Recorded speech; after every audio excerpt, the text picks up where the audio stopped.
Yes, Barkley. Barkley, you should. You need to ask to yes. Yes. Kitty. There's like an. He's gonna grab my shoulder and make me do this. This is what he wants me to do. Yes. Is gently lie against his butt. Silly kitty. There we go.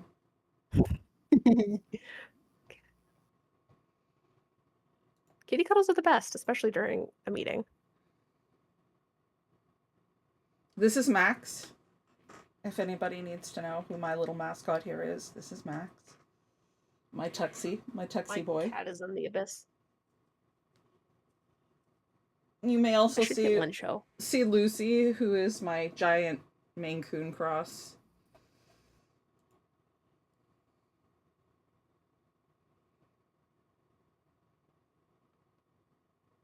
You may see my cat and or my wild girlfriend. Yeah, we're all a girlfriend in the background. It's a wild girlfriend and a wild cat. They have similar tendencies. Yeah, they do.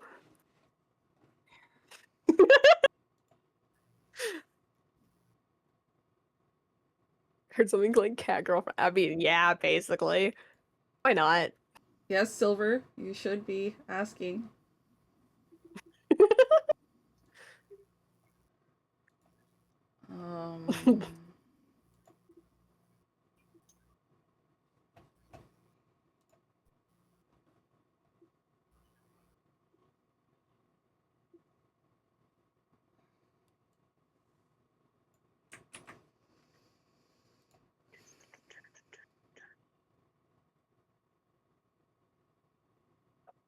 That Silver up on stage?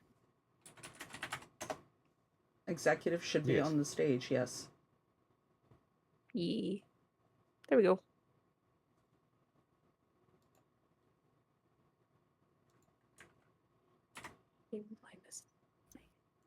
Barkley. I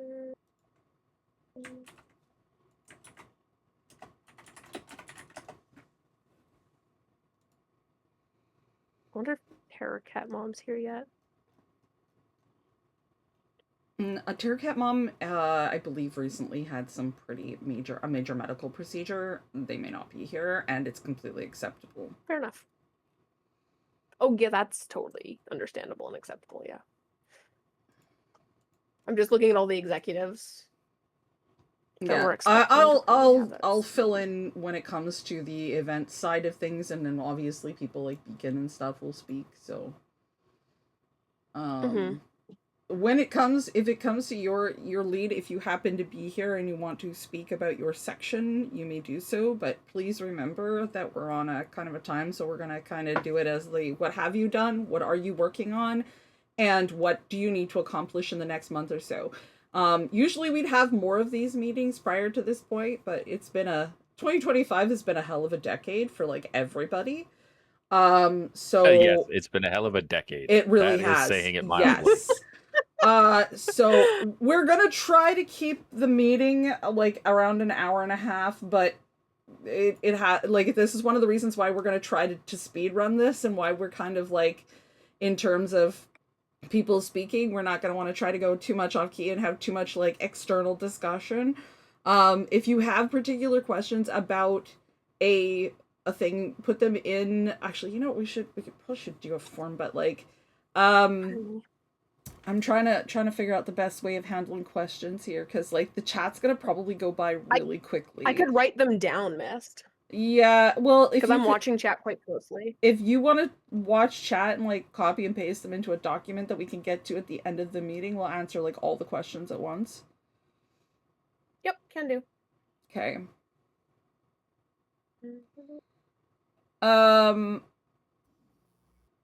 Yes, there's going to be a copy of notes. I'm also recording it, and hopefully that this recording will work.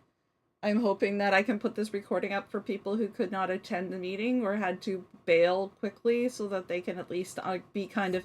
This is mostly to make sure that we're kind of all on the same page. I will give some updates about volunteering when we get to that section, because I think it's important to know that our team is growing at an unprecedented rate, which is great! we want more people, and that's fantastic. We need But more my poor little HR team is very very small but mighty, but we're only mighty to such a degree that we can handle the influx. So we will have some chat about volunteering when we get there, but we're gonna kind of try to get through most of this. There is an agenda. Let me make sure that it is shared properly so that everybody can access it. Who is taking notes? I missed that part because I was setting up the stream. Did somebody I will. Nevermore. Okay, Nevermore. Okay. Perfect.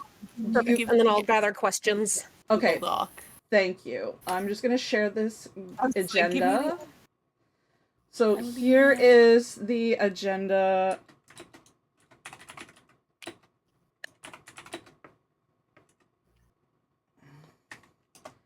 Okay, so I've just posted the agenda. I don't know if I can pin it. Can I pin it in this channel? I don't think I can. Okay, so it's there.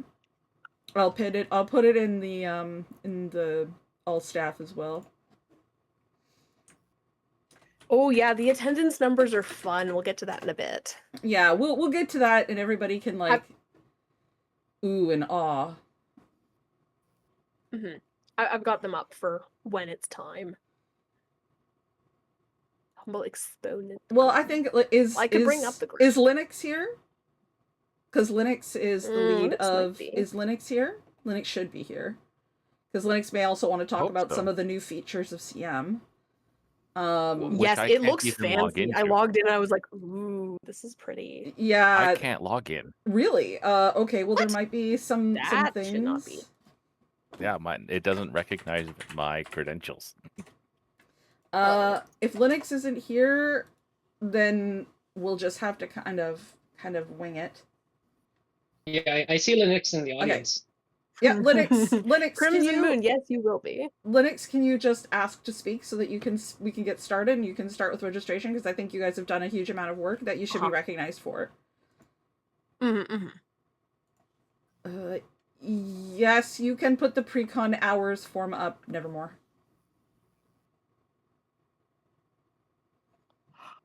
Ooh. There we go. The volley has joined. Yeah, technically, I should be able to just speak normally without requesting it, but mobile Discord fucking sucks. Eh. All right. Well, let's get I started. had to ask to speak. Let's get started with business. And Linux, please tell us all about registration and all the cool things going on CM and all the interesting things going on with Reg right now. So apologize for the background noise because I'm not at my computer right now. But yeah, we upgraded CM. We're now on 13.0.1, so that actually brings in a lot of new features. One of which is we now have a module for doing the code check. So code check is now integrated in CM. And it supports a lot of cool things like taking a photo of the item that's being checked in and printing labels for the item. And it's all tracked by people's UIDs, so you can look shit up.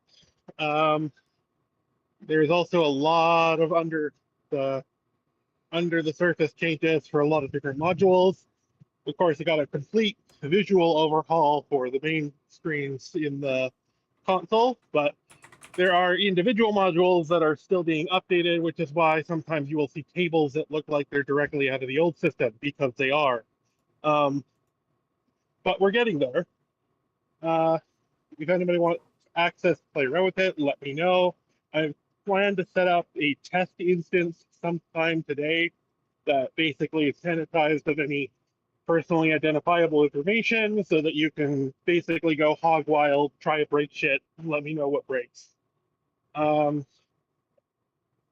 That's the biggest of what I have to say about that. If anybody has any questions.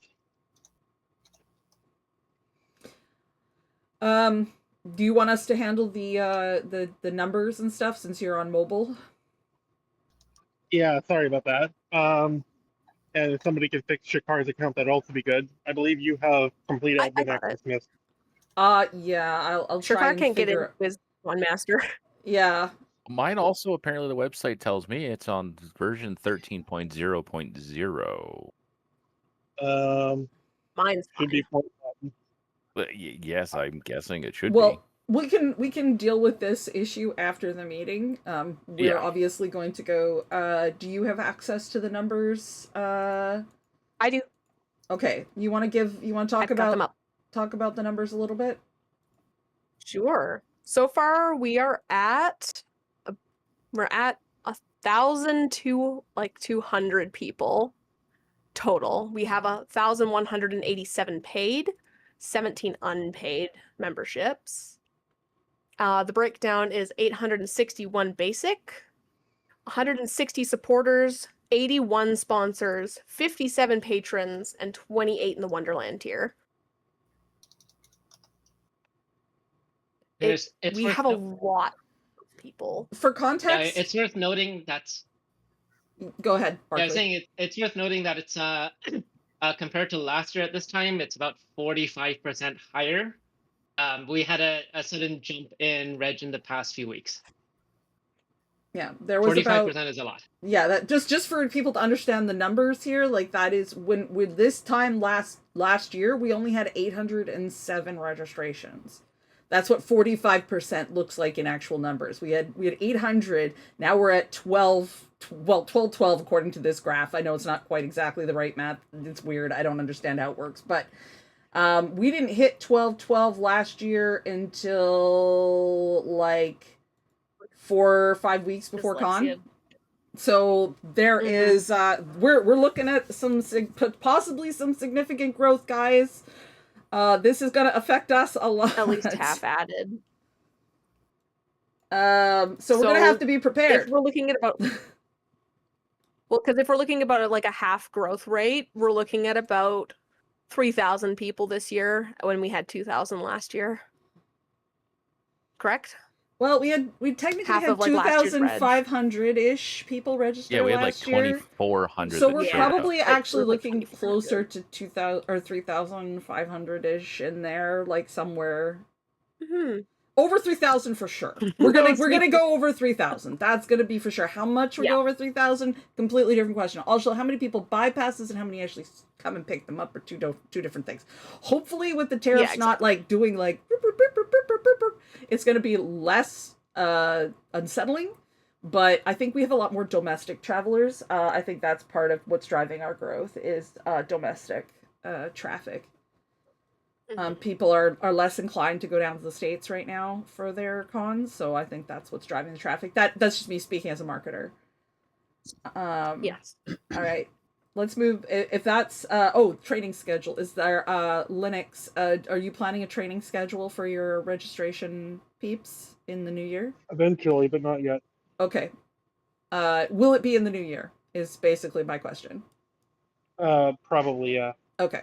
So we'll just make a note that it'll be in January. There will be dates set for people in registration to get training. All right. Barkley, you want to tell us about the vendors? Yeah. Hey, everyone. Okay. So for vendors, for dealers, and everything is going pretty well, with the exception of us not having a lead. So that is something that we do need to hire for as soon as possible. I think, Mist, you said you were looking at a couple of potential people, or yes, I have a couple of potential people. One I am waiting for them to come. They volunteer for other cons, so I'm waiting for them to get back from that con because they were doing that one, and hopefully we'll have a conversation with them shortly. Sweet, that's good to hear. Excuse my coughing, by the way. I'm still kind of like getting over a cold. But currently, vendors, dealers then is doing pretty okay. All of the vendors are paid and confirmed. So I just sent a reminder email to everyone about hotels and getting on the Discord if they're not on there yet. There is a pretty long wait list for vendors, so that I'm not worried about. There are a vendor or two that are starting to drop out, so I'm just going to start working my way down that wait list. And the next steps is in the next month, I'm hoping to get the seating arrangements done and then basically just watching for any changes in the vendors lists and requests and that kind of stuff. Do you So, want some assistance with the placement? Because I can help think with I that. will. Yeah, I'll reach out to you when I start working on it. Okay. It might. So I'm actually out for a trip, a 2-week trip starting next week. So I don't know when I'll get around to it. If we need to get it done before that, let me know. Otherwise, Okay. I'll probably tackle it in earnest when I get back. Okay. Okay. Something we also need to. Go ahead. Go ahead. I was saying I was also hoping, now that it seems like Google released a new vibe coding tool, to see if I can vibe code up a tool to handle that placement stuff. But I don't know if I'll realistically have the time for that or not. So we'll see. Yeah, what were you gonna say, Dixie? Well, that would be. Oh, I was gonna say something we have to take into account this year is where we're placing certain people based off of how busy their tables are gonna be, how popular, how stacked. To Also, kind of like there's even always out people where who are want to be next to going. people and people who don't want to be next to people, so we have to take that into Exactly. account. And also accessibility needs. We have to make sure that Yes. accessible people are near the front of the room. Prevent like choke points, like Mhm. having two really popular vendors like right across the way from each other and having like a clump of people just like hanging out there. Yeah, that makes sense. Yeah, overall, Mhm. no red flags for vendors. Just when we have a lead, that would make things a lot easier. Okay. One of the things we do need to also get, now I think most of them are confirmed, is we will need a list of their names, socials, and the icons they submitted for we can get them on the website, because we don't have to. We'll want to have their placements, but we can list the general vendors. Like we want to have that in advance so that we've got it. We can at least start that data entry. Yeah, that sounds good. By what time do you want that? If I could get that in when you get back from your trip, that would be great. Okay. Yeah, I can put together an initial list even before I leave. It's just there might be a little bit of change as some vendors might drop out. Yeah, I'll get that to you. Okay. Any other questions about Dealer's Den before I move on to Artist Alley? I am looking at placing. Oh, sorry. I was just gonna go ahead, Shakar. One note for any that drop out, I do need Mhm. you to communicate me with them regarding that, because due to the fact that our hotel is practically already sold out, which I'll go into more details later, if a vendor's dropping out and they booked during the vendor booking, they will probably be losing their room because the person replacing them might need one. Okay, sounds good. So I will we'll let need to you discuss know those. when. Yeah, sounds good. Yeah, I have one vendor that reached out who is considering dropping out. I will let you know if they confirm. Okay, thank you. Just taking some notes. The other thing I was just going to say regarding staffing is that in my master, I'm creating the one schedule to rule them all, and I've been working on this for a couple of days now. I'm trying to assign you a few volunteers, probably from the Helping Paws, to help with water distribution and obviously badge checking at the Dealer's Den. They're specifically assigned there. Okay, awesome. Okay, move on to Artist Alley. Let's go. Okay, Artist Alley. I think this will be a short one. So we still need Artist Alley is another department that we need a lead for. I'm looking also at another lead for that same couple that apparently all do stuff for other cons. Nice. Okay. Yeah, let me know. Let me know when you confirm any of them. But yeah, overall, Artist Alley is a little bit lower maintenance. All the tables are assigned. Confirmation emails have gone out to everyone with a reservation. There is a super long wait list for this. And so just kind of watching for any cancellations or anything like that. So I've got 3 tables currently situated in the hallway for drop-ins. I'm going to suggest to maximize it. We only do half table drop-ins. I'm going to figure, probably because of the table situation, which I don't think has changed, or has it? Do we have to give them a table listing, Shakar, like in terms of tables? Like how many tables we need, of what sizes we need? To get them to get us the other tables? In the case of the vendors hall, yes. We'll need to be very specific with that, even though they don't want us to be very specific with the room layouts. Their preferences, we just tell them what we want as numbers. and then they will build the room as best as they can to fit that. Obviously, vending hall is a special circumstance, so we'll work that with them, but we'll need a very detailed list of table sizes and locations. Okay, well, the outside tables, the ones in the hallway, because they're drop in and whatnot, I think we can probably get away with the 8-foot tables if we need to. Same with the community tables. Yeah, we just got to, at that point for like the hallway, we just got to say we need X number of tables down the stretch of the hall. Okay. Yep, sounds good. And one note is that we also have one table that's held in the artist alley for any emergency requests or backups for issues. I don't anticipate needing that table, so that could also be a drop-in table, or I could just give it to someone on the wait list a little bit later on. Just something to keep in mind. Okay. Okay, I think Yep. that's pretty much it, unless there's any questions for artist alley. There's people writing. I don't know if they're questions specifically. Okay. If you have questions, just make sure Dixie gets them. For the After Dark Market, I'm copy pasting is them. Sarah here? Yeah, I see Sarah in the audience. Sarah, put your hand up. Sarah, please put your hand up.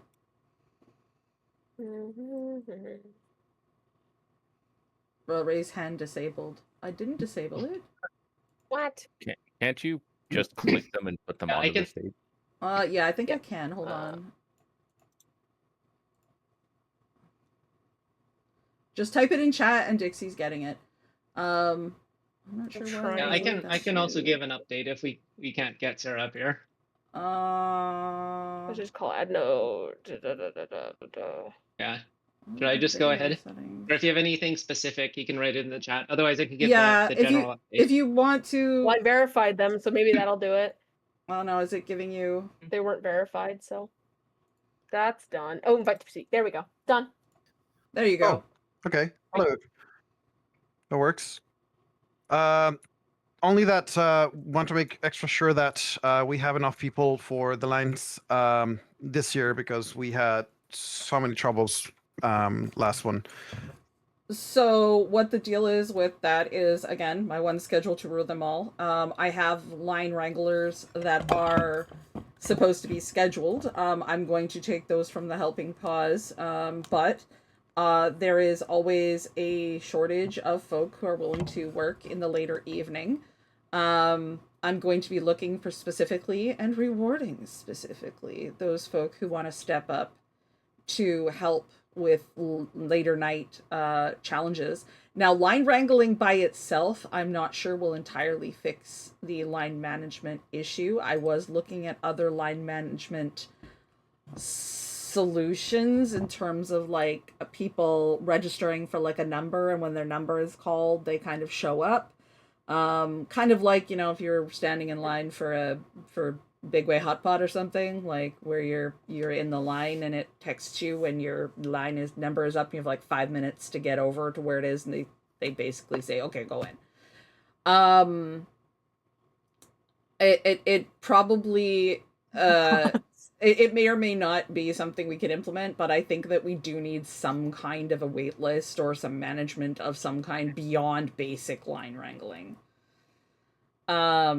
Just because of the way that line was, and the size of the room. Like, there's so many people, it takes people time to like browse, right? Like, I'm not wrong, I would assume, because I've been in that room. So. Yeah, we do have less tables this year than last year. Mm-hmm. Just to maximize space. Well, not just Yeah, that, it just for the layout, you Yeah. have less tables. That too. Miss, So- did you say you're looking into solutions, or would you Yes. like us to look into it? I mean, you can also look into solutions. Please do. I haven't found Okay, anything that yeah, no. works yet for what we're doing, so please do feel free to look into solutions. You guys are also like, I think you guys are software developer, or you're at least a software developer, Barkley. And I know there's a couple of people who have put their hands up saying, I am also a software developer. So maybe with all these tech skills can mesh into a magnificent line wrangling solution. No. Yeah, Yeah, if anyone have any leads, feel free to ping me or Sarah or Mist about it. Because yeah, that line is brutal. It is but brutal, and if we get enough people that can do the later nights, we can have a shift half and half so that there's not one person or 3 people staying up all night doing a full shift in the After Dark Bazaar and can actually go and browse. So the more people, the better. Yeah. Yes. We'll talk about the rewards when we get to that point. I don't want to go into it right now, but all right. Coat check. Moose Mauer. Is Moose in here? Yeah, I don't see Moose in the audience unless I miss. I don't. Yeah. Unless Okay. unless Moose messages, I'll just give the update. Yep, go ahead. Okay. Hold on, just looking at my notes. So for the coach check, Moose, the lead from last year, is the tentative lead this year, but there's a couple of things we're still kind of negotiating and talking through. So I think having him as lead is still to be confirmed. I did reach out to Jack, who was the second lead from last year, and they're willing to be second lead again this year, which is good. But in the next few weeks, I want to chat with both Moose and Jack and just figure out exactly what's going on there, and then come up with a plan for this year and how we run everything. I think the main thing to discuss is we wanted to change the pricing structure of Coat Check a little bit. So I'm hoping Moose and Jack can help write up a plan for that, and then we'll just have a proposal that we'll bring to the chairs and talk through that. Other than that, I'm super excited with the new Coat Check module in Conmaster, so I'll probably reach out to Linux for a few questions. But in the meantime, I'll have the leads and myself kind of play around with that module to see what we can do with that. I think that's pretty much it. Okay. Do you know if Coat Check needs any supplies still? Anything purchased for them this year? Yeah.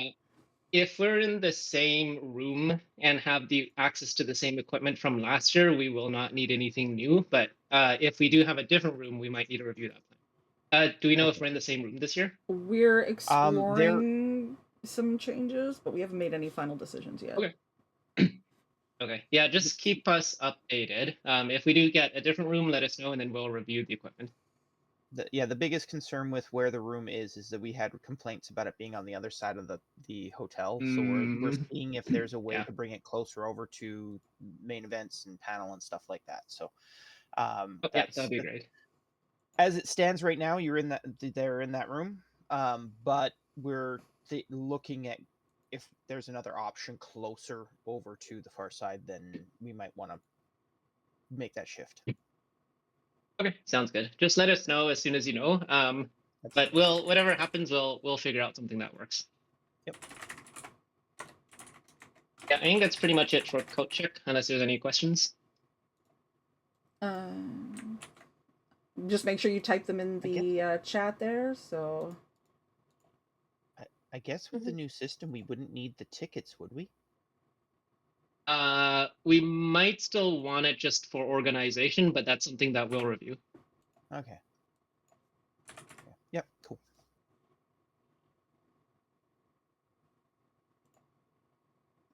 Okay.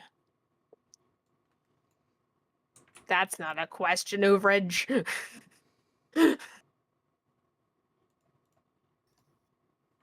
I don't even want to try to say that. All right, I think that's it for Coat Check then. I guess Constore is next. Yes, I think so. Ooh, Constore, Coco in the audience. So Coco, I think, is in there. Is out there. I think I saw Coco. Coco. Do you want to raise your hand, Coco? Where is Coco? Oh, so needs permissions. Verify. Hold on. Invite. Done.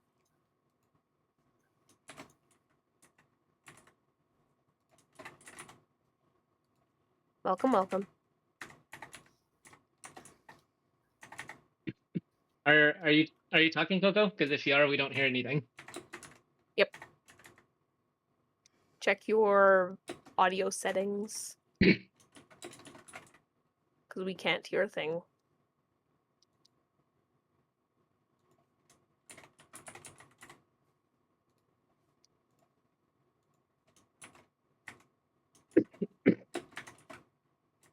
dear. Okay. If not, I can give an overview of the status I've heard at least. All right, maybe I'll just go for it. And then if you can figure out the mic situation, just feel free to jump in. Yep. Okay. Yeah, so for Constor, as you know, Coco is the lead for this year. I think we would like to have a second lead hired to help out in the store. So if HR has any candidates or if anyone wants to volunteer, please let us know.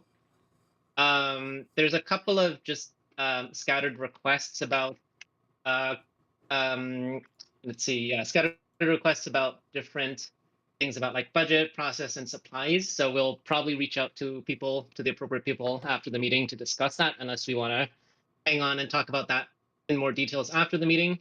But the key thing I want to call out here is... Whoa. Was that Coco? Yeah, Maybe. I think so. Yeah. Yep. Oh wow. There's a lot of noise, but we don't hear any. We hear your talking. microphone, but it is not transmitting properly. It is just fuzz. Audio It crunchies. sounds like a chip bag. Yep. All right, I'll continue. So we'll reach out to the appropriate Of course, people and crunchy. departments to resolve those questions. But the main call out I want to say here is it's both Coco and I's first time doing Constor stuff recon. So if there's anything you need or anything you think we're missing, please let us know, and then we will make sure to get that covered. There are some little things just from the art side, is that there is still some decisions being made around some of the product forms. So like the artwork is being currently decided. I know that the merch proposal was submitted, so that we at least have. But there is now basically just some decisions that need to be made in terms of what we produce. And I do know, yes, you guys will need some things. I do know that Tank is cool with you reaching out, so do make sure that if you have any questions, please reach out. Yeah, we'll do. I think Coco's been getting some guidance from Tank. I think they know each other. I'm not. In terms of the decisions from the art side and stuff, is there anything that we can help unblock, or is it just waiting for... There was some merch proposals that were put forth, and we did ask the chairs for their input, which they did give us, but it wasn't kind of like, yes, do this one, do this one, do this one. It was more like this one could be this one could be this one could be this. So there's still a decision of what are we actually producing and taking to a finished state, that I guess Chi and I will have to work out, but we're going to try to do that next week. Also, we're going to try to continue the discussion. Yeah, so if we need to be more those decisive, choices. we can be. That is the point of actually usually when we have you guys come in is like, yes, we want this one, we want this one, we want this one. Not all of them, but this is the one that we want. This is the one we want. This is we want. I thought it was the initial. We're going to discuss which ones we like the most, and then we'll refine them to the ones we all want. No, we need to refine. We need to make more. We need to narrow it down further for refinement. Like we're only going to refine like 1 or 2 designs. We're not going to refine like 7. Could you give us a number of how many pin stickers? I will put that information in so that you guys can look at it and make decisions there. But like otherwise, otherwise, Chi and I look at them and go, okay, what's going to look the best, in terms of production. For refinement, I meant narrowing down. Than what we chose. But anyways, we'll get that. No, agreed. Yeah. Okay. And we're just like, if we have like a number of how many sticker designs we want and how many pin designs we want, then it'll be easier to narrow down what we want, because that way we don't have like 10 pins. No, we produce 3, so we need 3 pin designs, and they're for 3 very specific reasons. So I will put all that information down in there for you to read at a later date. I don't want to go into it now. But that's fine. You don't need to. Yeah. I do want to talk a little bit about the AtCon staffing. So there's a second needed. I get that, but we also usually you need some cashiers for Constor, so that people are not working constantly. So now I'm not 100% sure how many. I think there's only 2. I heard that. Yeah, I heard we're requesting 3 ideally, but here's the fun thing. Flexibility. It's like I need seats and hours. So like basically 3 3 for the whole weekend is not going to be enough. You're probably, if you have 3 seats, then you're looking more like at 12 people. So, because people only do like a couple hours at a time and then they gotta leave. So you need a lot more people than you think you need. But what I need to know is how many seats are there for cashiers at a time, and then I can. There were 4 last year. 4 seats, so there's 4 cashiers at the desk. There were 4 cashier spots for registration. There were 4 spots for people to be. I'm talking about in the con store. Oh, in the con store. Oh. Yes, I'm talking about con store right now. Okay, yeah, we'll get that to you. It's good to know. There you go. Seats and hours is the useful thing. Okay, I will ping you, Lindell. Okay, there's 2 seats. Okay, there's 2 seats, and then I assume you're going to be running for a half hour before dealers opens and a half hour after dealers opens to close. Is that correct? I think that sounds good for now, and we can always refine. Yep. Okay, because one of the things that I am working. Okay, cool. I'm working on this is part of my big schedule, is that I need to make sure that I have the hours for all the things that are running at con, so that I know how many people need to be butts and seats and shifts I have for people. And we'll get into why in a bit, but I need this information. Otherwise, yeah. Okay. Otherwise, cool. Let me know if you need that info for, say, like coat check in any of the other departments. I will need it for every single department that runs at con. Training schedule for con store. Are you going to do training on site like Tank used to, Coco? Usually on Wednesday or Thursday morning. Tank used to run his training. Is that when you will be running your training? Okay. Train and setup. Okay, cool. Sounds good. We'll have to coordinate with whoever becomes the dealer's den lead to open up the dealer's den for you to do your con store trading and setup.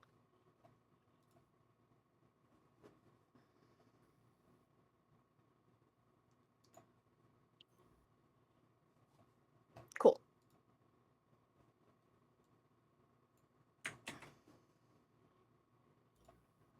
All right. I guess accounting's next. That's a Havoc thing. If con store's all done and no one else has questions. Well, we're going to do the questions at the ends anyway, so. Exactly. Just post them so I can put them in the thing.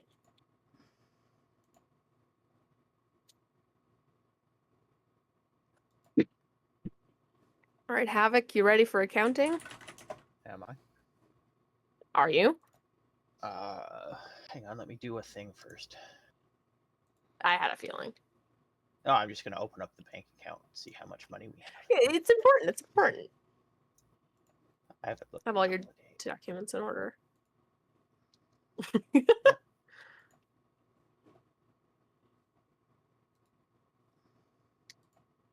Don't you dare. I'm a Q? No, I wrote it down already. I'm writing all the questions down. We'll get to answering them later. Like, I have all the people who asked the questions. I got it, Nevermore. I got it. Yep, thank you.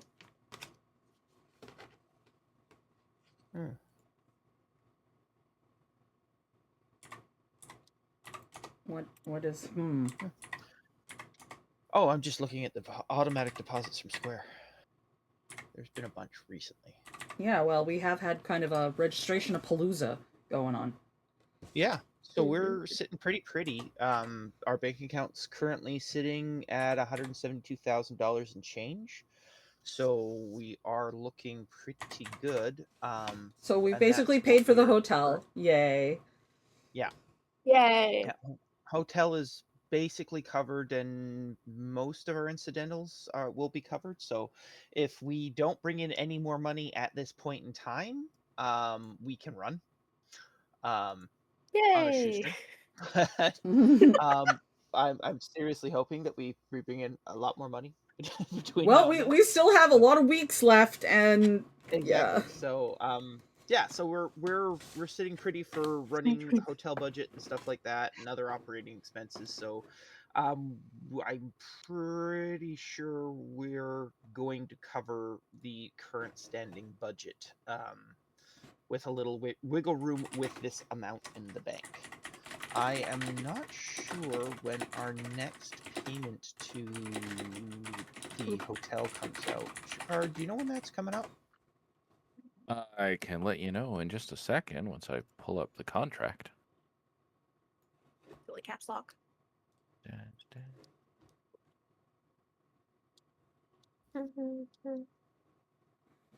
Street con? No, that wouldn't be possible. Imagine like the vendor setup if we had to like do it on the street. That'd be absolutely. It would be like Pride. Terrible. Yeah. Pride, but worse Although, because we have electronics. And probably a lot. No, Pride has a lot of electronics, but we don't have the tents. Well, they That's would not have like to it. bring their own tent if that was the case. Just like we do for I guess- Pride. I We have guess to so. bring our own tent Ocean for Pride. Do it in the ocean. We all become aquatic. All right.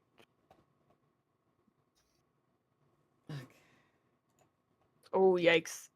All right. Long would- contract is long, so gotta Yeah. read a lot. While you're reading a bunch, would you like to talk to Havoc about how people submit their expenses and what the process for that is?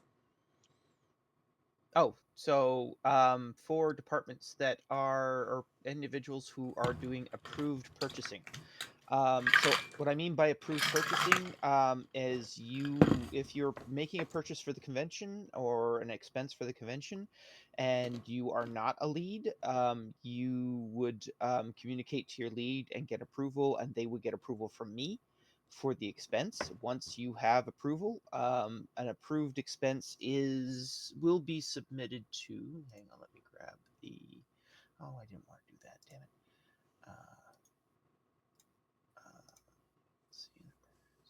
Is there's a reimbursement form. This is our current reimbursement form. We will be changing this in the very near future, something I've been wanting to do for a bit. I'll go back to the chat here. I'm going to post it in here. This is a current reimbursement form. That's in the chat there. You would submit your receipts and fill that form out and send it to me, and let me know how I would be sending the funds back to you. And then that's how you get reimbursed. Yeah. So the new reimbursement form, the biggest change that we're going to do once we have that out is there will be a section for invoices to be paid rather than a reimbursement. So let's say that we've like the rental companies. When we do the rental companies, we get an invoice from them, and I pay them directly from our end. So that will be the change. Is that if say you have a third party like a rental company or something like that provides you an invoice and says pay me within 30 days, you'd send that to me. I would then pay that and directly out of the BCA accounts. Yeah. And So just to be that's the clear, biggest once again, difference. Howell and VF are not the same organization. We are not part of the same organization. Yes. We are completely different organizations. Howell expenses go to Howell, and VF expenses go to VF. Yeah.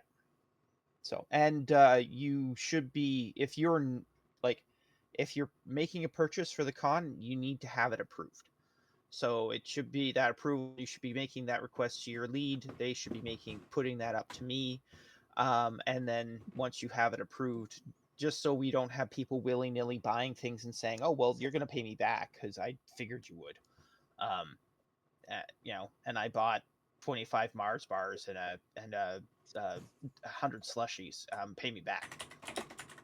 Why did you buy so many Mars bars and so many slushies? I mean, how did that get approved? Like, let's not do that. I've seen that. Or not exactly that, but, it was done. So, yeah. Get approved. Moving on. All right. Okie dokie. So, the next deposit is 2 months prior to the con start date. So basically, beginning of January.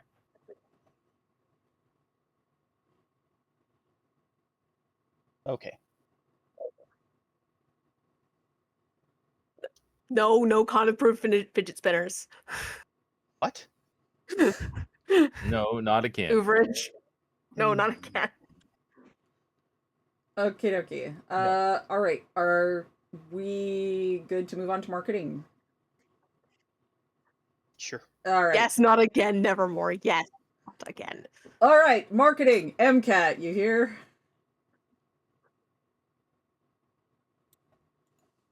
Colleague MCAT. Marketing time. Marketing time. Type in the chat so I can invite you on the thing. I'm not sure that they're here. They might be like at work or something. If not, I could just run through it. Oh, okay, at work. M's at work. At work. So, okay, I'm going to run Ah. through it. All right. So, we have, we're going to talk about our marketing activities. Marketing team has been very busy trying to do all the things, and there's always more things to do, and it seems like our efforts are paying off if everybody's registering, so woohoo! All right, so marketing activities to date. We have over 10 new con swaps, and we're building new relationships with different cons, trying to get ourselves out there. One of our big plans that we're working on is that we're trying to get better known outside of the US and into the more international sphere. So we're looking at Asia, Europe, South America, like all those areas. So like we've got con swaps with Australia, con swaps with like New Zealand, con swaps with Mexico, con swaps with like England and Scotland and Ireland and stuff like that. So like we're also like we're trying to get all over the world. We are working on a very special project that may yield a very cool volunteer program thing, and all you're gonna have is cat butt for now. Apparently. Thank you, Max. But it's going to hopefully yield a very cool new staff program if we can get this nailed out with the with FurCon New Zealand. The hotel campaign is progressing well with a number of fun and sassy surprises. We are seeing a huge increase in demographics with rooms and bookings that we'll be diving into later. Well, that relates back to the whole hotel problem. We have completed 3 giveaways for free tickets that we did in-person draws for. So we're still working on getting the Howl winner contacted because we still haven't gotten a response from them. The marketing data is being compiled into an annual report. This is a 20 pages long report. If you are a stats nerd and want to know more about marketing at Vancouver, you can probably ask for it. It will obviously be delivered to the chairs so that y'all know kind of the state of affairs in the world in terms of what we're doing going forward, and we're kind of planning this as a year-over-year thing. Our newsletter, we have been putting out a monthly newsletter. Some of you may have received it. Our growth for that is going slow and steady, so people are definitely signing up for it. I believe that we're around 400 or 500 signatures now. Like, we have that many people. I have to check it. Our socials continue to grow. However, especially on Blue Sky, reposts are required to grow because there's no real algorithm there. So if you are on B Sky and you see VF posts, please repost them. Please, please, please, please repost them.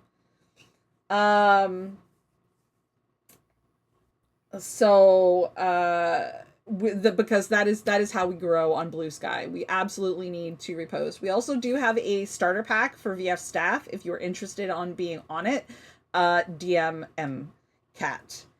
Because we can put your thing in there, and if you'd like to follow it, please do. I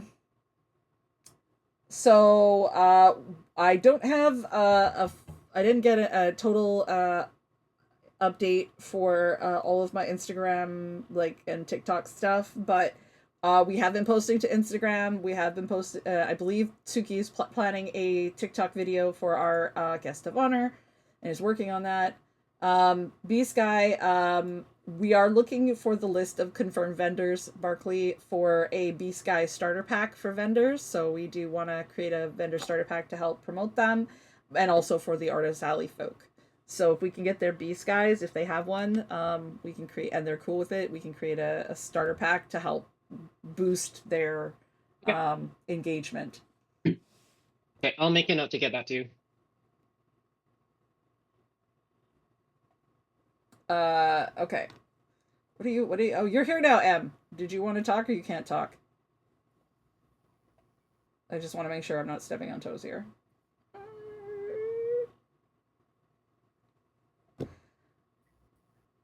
In terms of starter packs, if you're on B Sky, are like a group of people you can kind of all follow at once, and it helps you like build people you follow like in a particular like group. I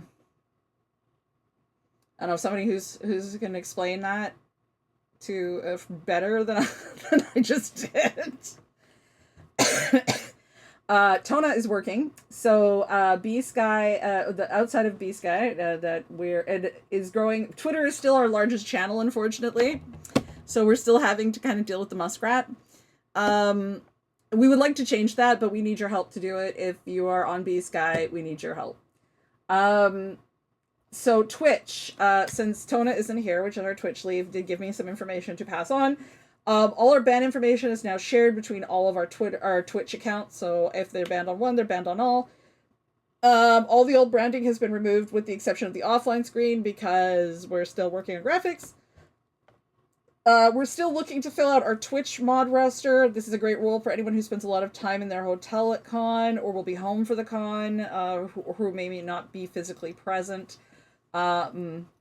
It's mostly on at certain times because it will be dependent on what events are running.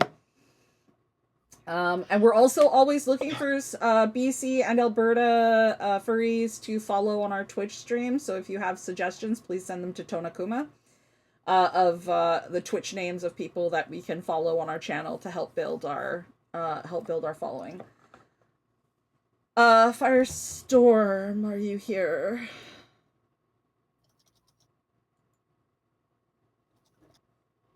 Yep. Here we go. Yeah.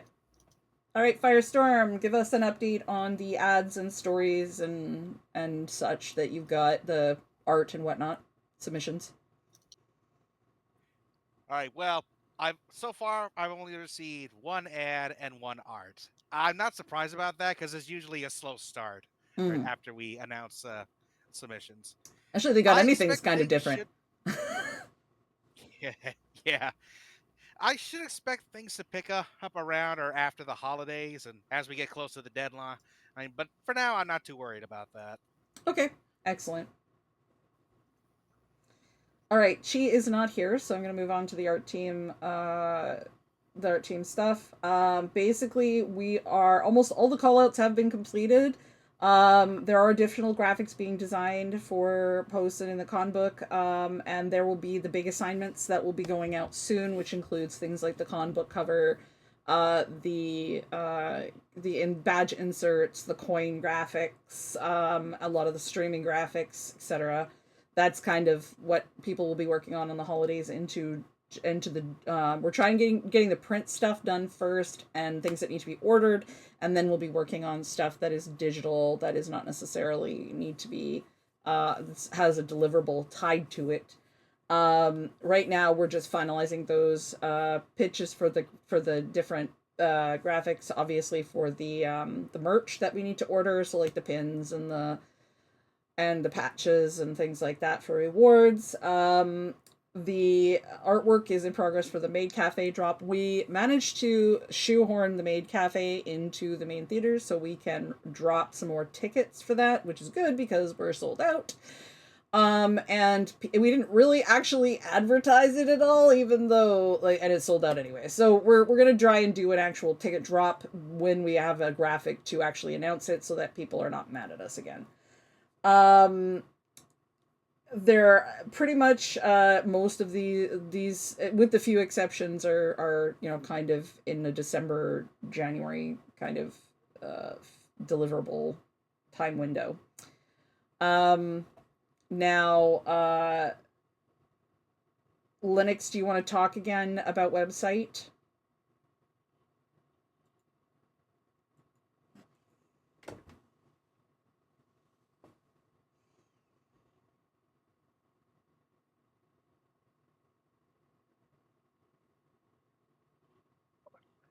I don't know if Linux is still here.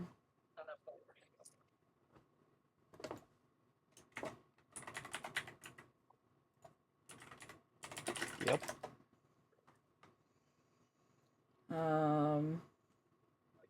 May not be paying attention though. May not be. That's why I pinged.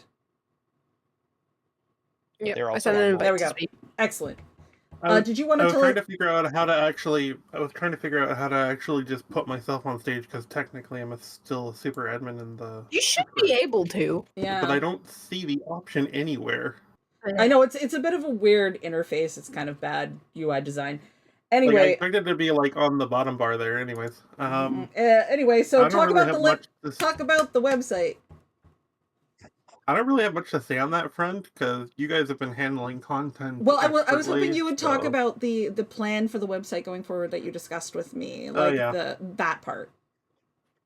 So, what I realized is if I want to actually work on other projects, like, I don't know, actually supporting code development in Convention Master, that I don't really have the time to be tinkering with the website on a year-by-year basis.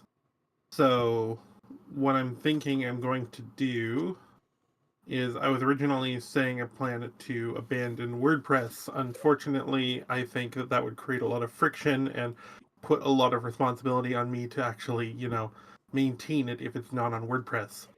So it's probably going to stay on WordPress, but what I'm going to do is create a multi-site instance for the BCAA, which means technically all the BCAA events and sites will be on the same WordPress instance, but to the end user, you will not notice a difference because, it's still, you still access Vancouver's website for vancouver.org. Nothing in that regard will change. Also saying with WordPress means that we, if we want to add additional functionality, we might actually want to explore just making custom plugins to do any additional functionality. Mhm. Like, I know there's been talk about integrating it more tightly with the con game and stuff. So that's something that I would be investigating. And that's and exciting. also in the line is basically using Convention Master as a OAuth provider for the website, so you wouldn't have a separate login. That'll be super cool. Okay. Thank you very much for that update. No worries. And for the website, in terms of content that we got to get the event signups kind of going on here. I would like to get the talent show up. So Invisibrony, if you could get me the updated talent show information, that would be great. And then I can either just replicate your form from last year, or if you need to tweak it, whatever, we can work on that, but we need to get that done. We also need the dance comp information up there because I'm getting a lot of requests about information for the dance comp, and even if the signups don't open until January, I still need the information on the site.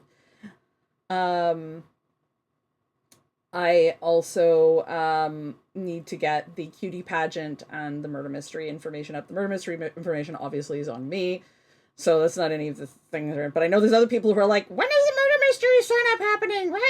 Like everybody's up my ass about it. So I'm like, I better put some information out there just cause. And the cutie pageant is kind of going through some iterative changes, so we're kind of working on that on the side when I can actually get to it on my to-do list. So working on that. But there has been a few changes to the cutie pageant that are significant. It is being, its time is being much more reduced. So theater folk, it is going to be quite a bit shorter. It is also going to have a designated judges panel instead of a sign-up judges panel, and it's going to have we're going to change we're not going to do the if somebody wants to submit an ad, that's cool, but we're not going to be relying on that. We're going to try to do more of a talky segment from an interview from the candidate, the people who are the pageant participants, as opposed to trying to find ads because we have never been able to find ads for that, and kind of trying to figure out sort of how to make it feel a little more like a pageant as opposed to the talent competition, which apparently there's some confusion between the two from people. They don't seem to understand the talent show versus the pageant. So I don't know why, but that is a thing I have been told by multiple people. So we're trying to make it feel a little different, to make it feel more like a pageant. Okay, so for the next thing, which is our video photography, we are working on a new media policy. Our old media policy doesn't cover a lot of things that are kind of now a problem in our space, which includes things like streaming and just like literally everyone has a camera and everyone's snapping pictures. But last year we did have a few volunteers that were a little bit overzealous about enforcing media policy stuff that was maybe a little outside. is here. Okay. Yes, and I'm going and can speak. Yeah. So if you have questions about this once I read it out, but I'm just kind of giving a little context.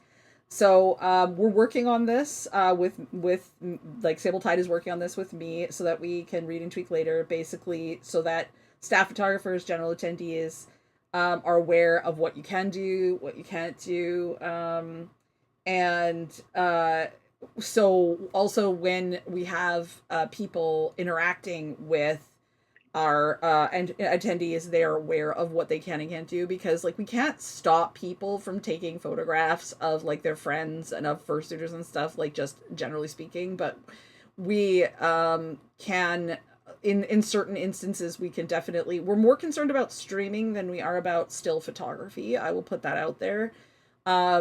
Like regular just snap a photo, but streaming in videos is a little bit more dodgy, especially like if people are putting them on social media or they're like doing it. We're going to have I'm going to put on the maps this year streaming friendly zones, which will have a little sign that says that this is a streaming zone where like if you are in this area you could be filmed, so that people know to avoid the little spot that is outlined that is their streaming spot.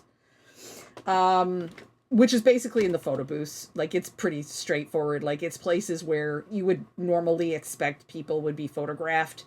Also how the media policy doesn't really apply to main events. So because in the main event spaces, because we are streaming them, there's no expectation of privacy. There's an expectation that people will be streamed in that space. So streamers can record and stream like stuff that we're already recording and streaming.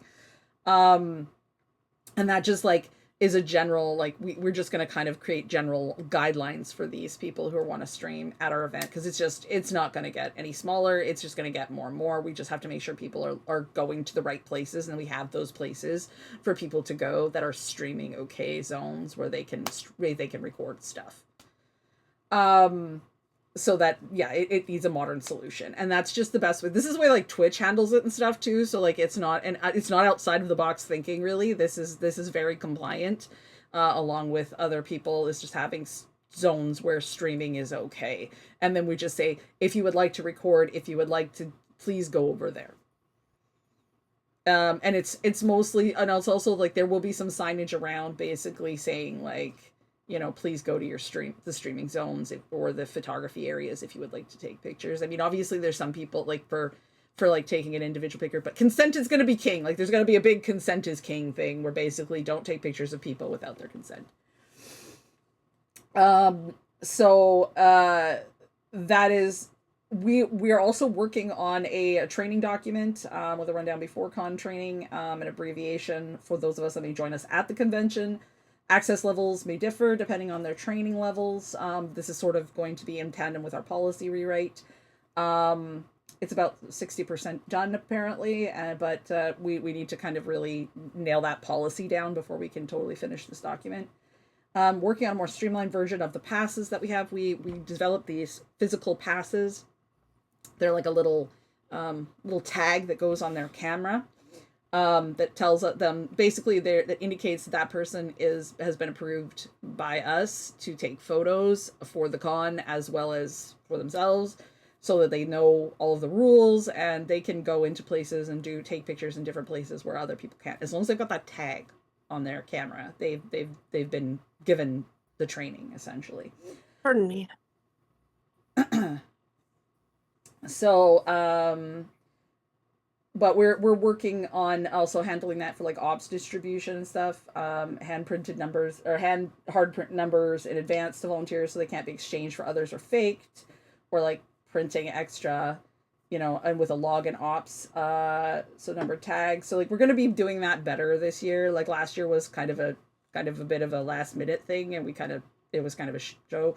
So we're gonna try to do it much more organized. With the access passes and like the access levels and what they mean and stuff.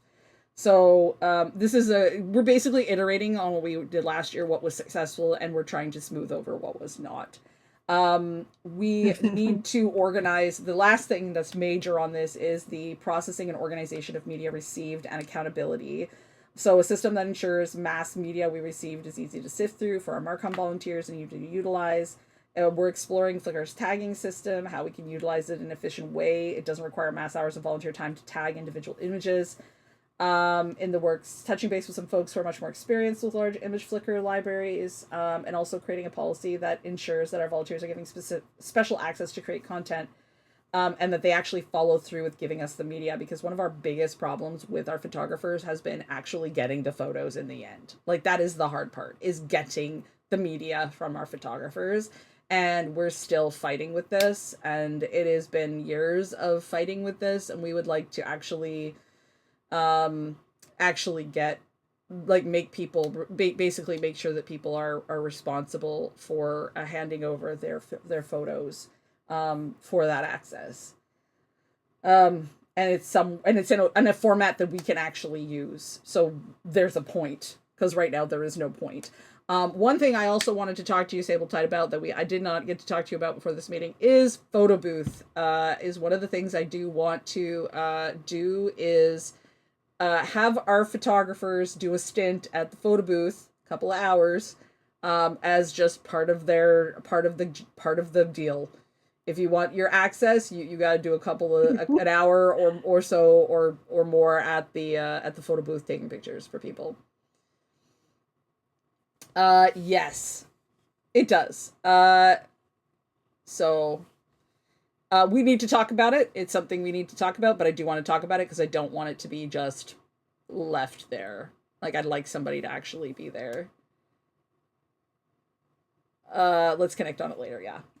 Because there is sometimes where the photo booth is wanted, like right after the parade and shit. Sometimes people want pictures of themselves in costume, and it's disappointing when there's no photographer there. Yeah, let's be strategic.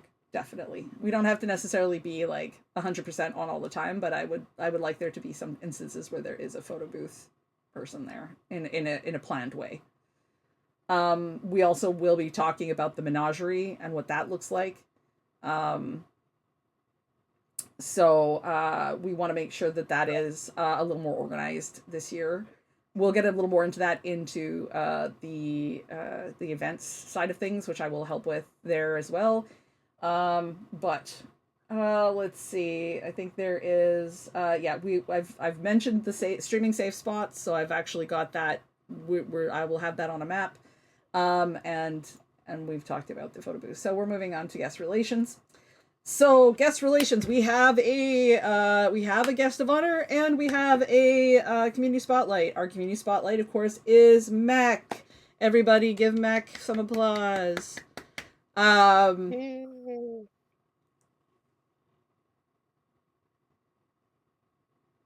So everybody can give Mac. Everybody celebrate Mac. Yay. Our guest of honor is Annie the Rain Dragon, who is from Montreal, who has their own tea and coffee business. So they roast and create their own teas and coffees, and they are also a fursuiter.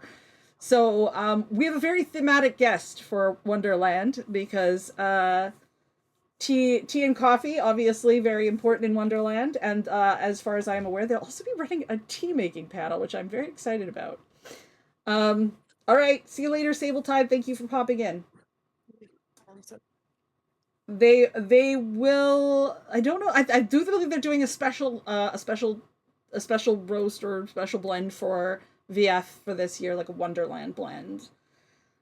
So go throw money at them in the dealer's den. So the announcements have been made. Their information is on the website. So if you want to go learn more about them, that's being said, if you require them for your panel, like for dance comp or other things, please let me know, because I need to figure out their schedule, because right now I don't have a guest relations person who would do that for me. So I've got to do it. I need to basically be able to schedule them, and let them know when they'll need to have other people minding their tables and blah, blah, blah. Pretty much just expect to be hopping all weekend. That's just kind of how it works. That's pretty much, if you want a request, please just send it to me via email, actually, because I just get a bajillion DMs that is going to get lost. So send it to my email, shadowsmist@vancouver.org, and just say guest request, and then and just tell me which guests you want, if you want both of them or one of them in for whatever you need them for. VR chat, is Sabretooth here? Saber, are you here?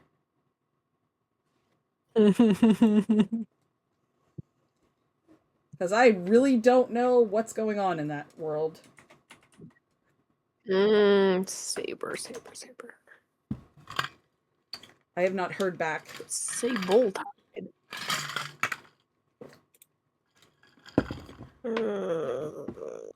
I'll check and see if somebody sent me messages. I don't think they're in here right now because I can't invite them to stage.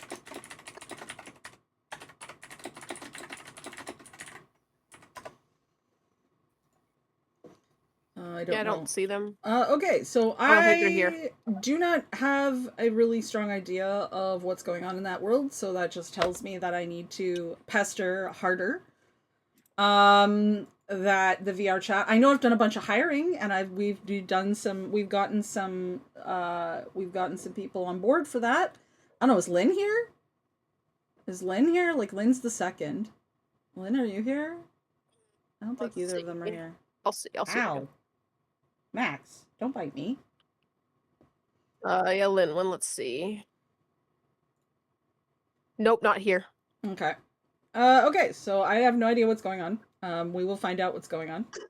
I don't know. There should be a portal. There usually is a portal, we don't know yet. But we don't know yet. I know nothing. Oh, IRL? No. That would be great, but no. Well, no. There is often a portal a thing where they have it up in the theater, but I don't know because we haven't done programming yet, so I don't know if anybody's submitted that or what, or I haven't talked to anybody about that yet because programming isn't done. I have to talk to Finn about it, and I also have to see if there's space in the main theater for it, because that's a challenge. That would be cool. Yeah. I don't know if hey Vanilla, can the portal be done in the secondary? Or does it have to be main theater?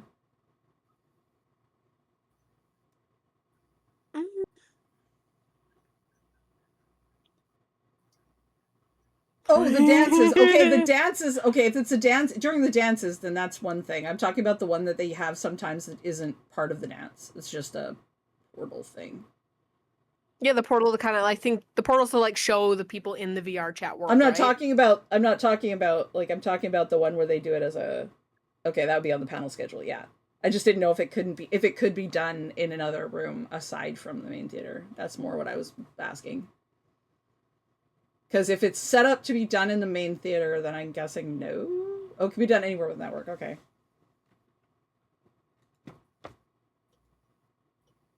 Usually, like, that's something they set up. Okay. Pardon me. Okay, webcam and a screen. All right. So we need a screen. Okay, so it can be done in any room with a screen. All right, cool.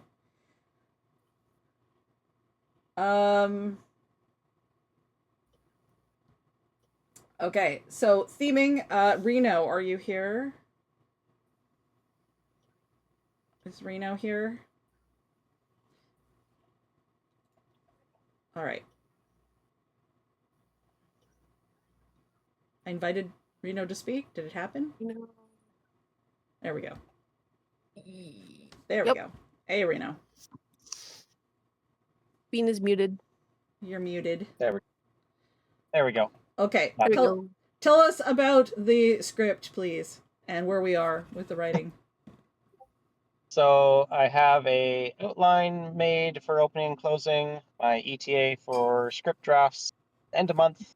I'm going to be doing my best to stick to that as close as possible.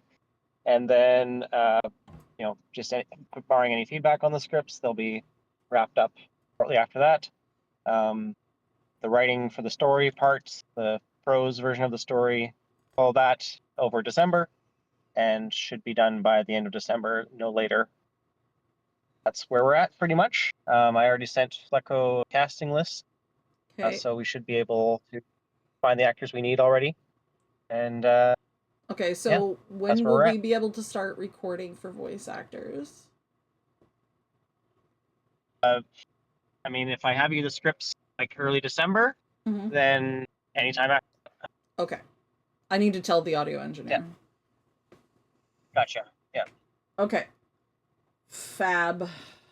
Okay, we'll have to get into I was talking to Flecko about this here, about the physical actors. We will be discussing the casting and how we want to do that. Generally speaking, I know there are many people who have asked to be in opening and closing ceremonies, but the reality is we have very limited roles and limited cost. Like we're looking for people who are going to make this. We want to obviously put on a good show. We want this to be good. So we're looking for people who are going to fit the roles well. We've pretty much casted from the cast list that I received. We've pretty much got all our voice cast together, so we won't be really seeking any voice actors.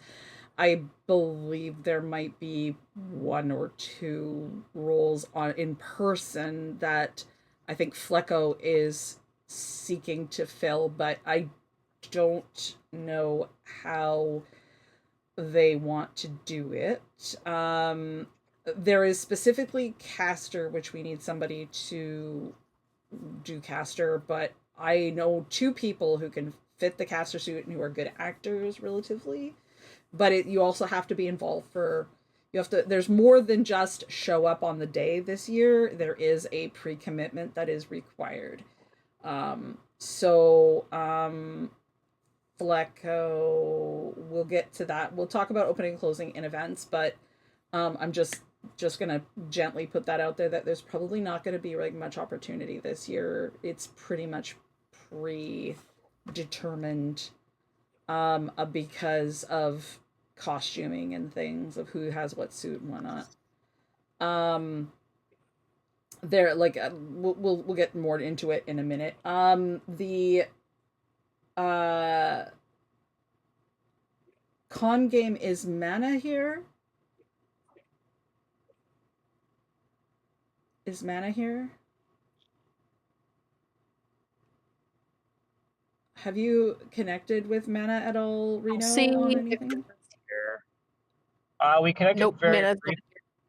I don't really know what Mana's plans are exactly. We did talk a little bit about what you and I had talked about with the clock flowers as part of the con game and sort of like a set piece that can be used. But I don't know where Mana's at otherwise.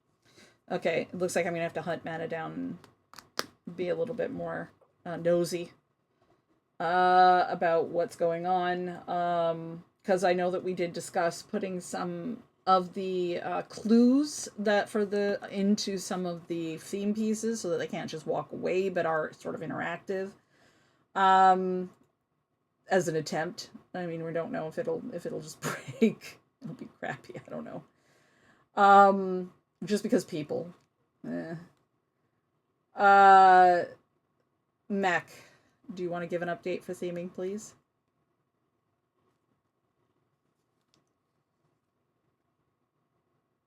I know I saw Mech earlier.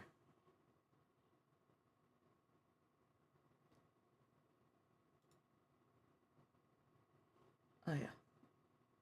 Mech is at Nevermore's place, right. I did grant the speak. Yes, the con game is something IRL to do at con.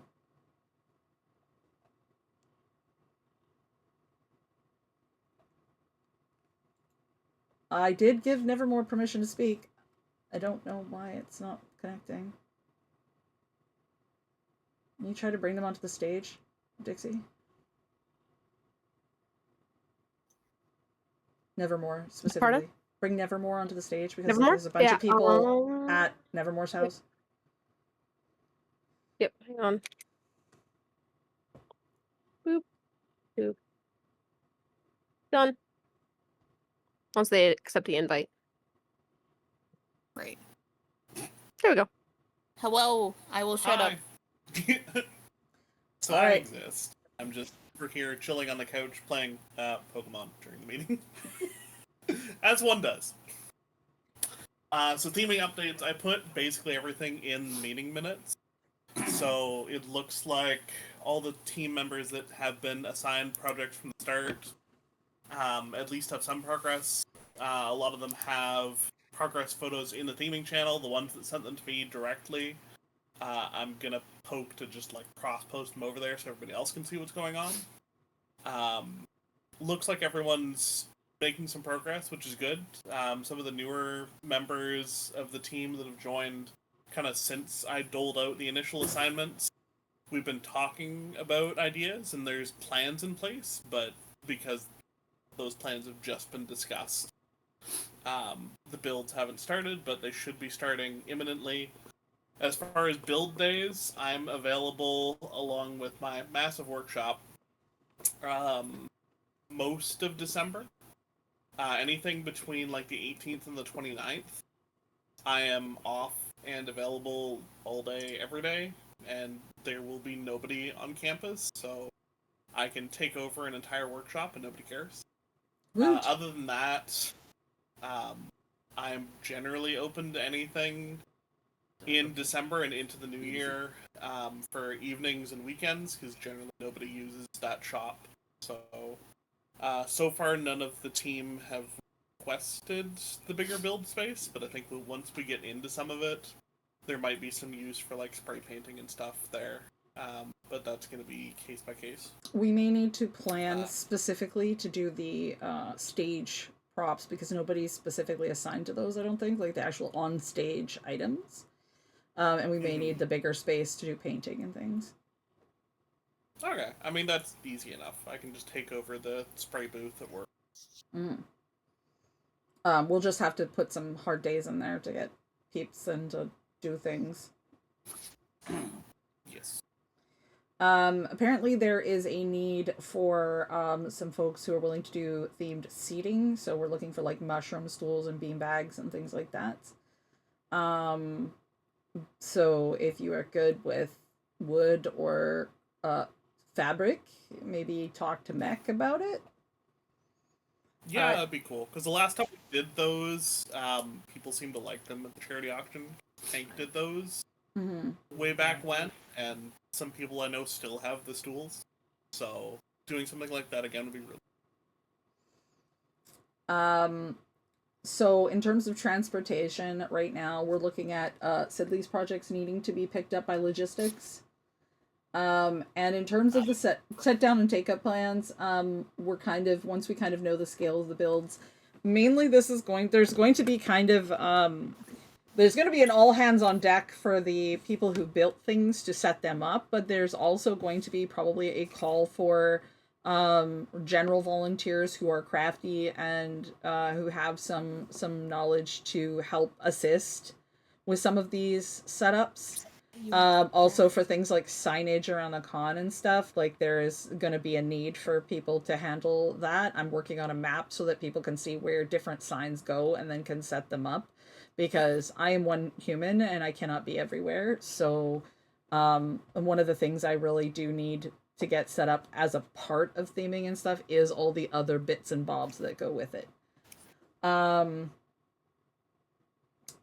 So that, I think we've pretty much covered. Is there anything else you want to put in for theming that you want to say about theming before we move on to events, so we can get through this as fast as possible?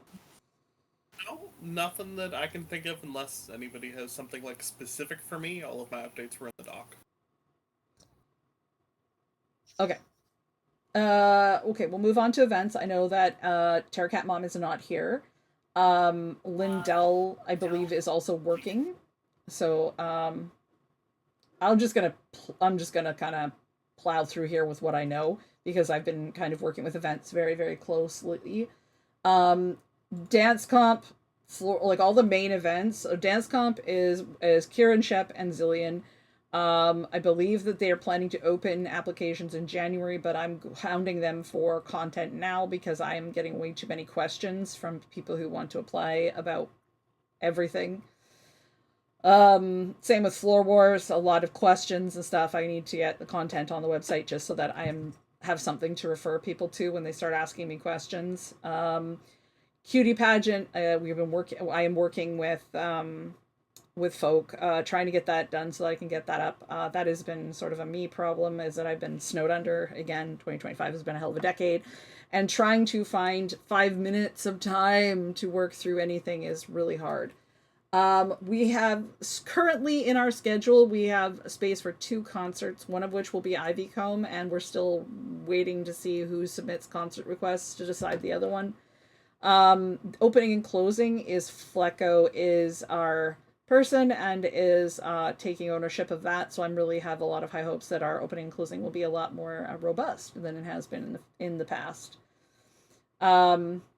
Sayer is in Japan, so is not available right now, but I will cover programming because, again, I've been doing a lot of this work too. The applications for programming are open. Currently, they are scheduled to close December 7th. So if you have a panel that you wanted to submit, please submit it now. Get those submissions in. And get those so that we can consider them. We probably will soft close it on the 7th, which means we won't actually remove the form or change anything. It'll just be like you get lower priority than those people who signed up until the point where we actually do scheduling, at which case we may actually hide the form. Because we can't, we won't be able to take further, or it'll be very limited what we can take further in terms of actual programming after that point. I'm just trying to see how many we have so far. We have 109 submissions so far. So that's a little under what we had last year. Yes, Max is being Max right now. So we're a little bit under where we were last year, and at least when we closed. But I kind of expected it. But we'll push. I'll get marketing. We'll get on marketing on this for a final push for next week, to really get that in there, and we may extend it a little bit, just because like people are slow about getting their stuff in. But we need to get it done. We're looking at doing the programming around the 15th. Because we need to have time to contact everyone to confirm and everything that people want it, and that they're okay with their time slots when they get them, blah blah blah. Because there's always a certain amount of shuffle that goes on as a result of that. Yeah. All right. So we do have some track leads that we didn't have this year. At this point, I'm not sure that it's going to be worth filling them. However, if there are any parents or parent adjacent people that like kids that are listening right now, we would love to have some more youth programming, and that usually needs to come from people who know kids, like kids, or have kids. So if you have youth oriented programming that you would like to submit, please do so.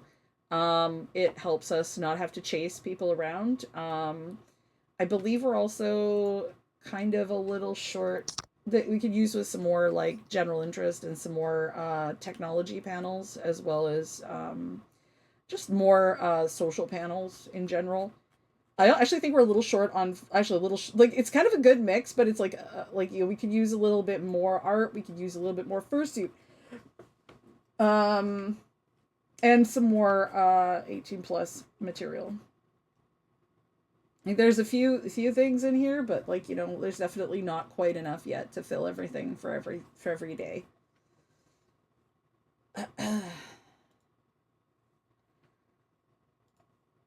All right. In terms of staffing, we've got Lindell and Sayer, and there are there's definitely room for programming assistants. We've got a few hired, but we're going to be looking for some more. This will get very relevant when we get down to the staffing HR portion of this. Like I said, December 15th is when we're going to start programming, and we're going to hopefully be done by the 22nd. And we can contact the panelists and give them their time frame so they can tell us, oh no, I can't do that, or oh no, it conflicts with this, or blah blah blah, and yeah, we just have to rearrange everything all over again. So we hopefully are going to have this done by the beginning of January, ideally. Although this tends to change all the way up to con and ad con, so you do as best you can. We are doing a thing this year where you have to be registered in order to be accepted for a panel. So if people are not registered and in a system and have a pass, they're not going to be accepted for their panel because we can't guarantee that they are going to come. So we need to have that registration thing. If you are going to run a panel and you tell us in advance and you submit the panel, like the other thing, we can plan around that. You don't have to be the only person at that table. We can try to find you people to cover you for while you're delivering your panel. Please submit the panel. All right. Beacon here.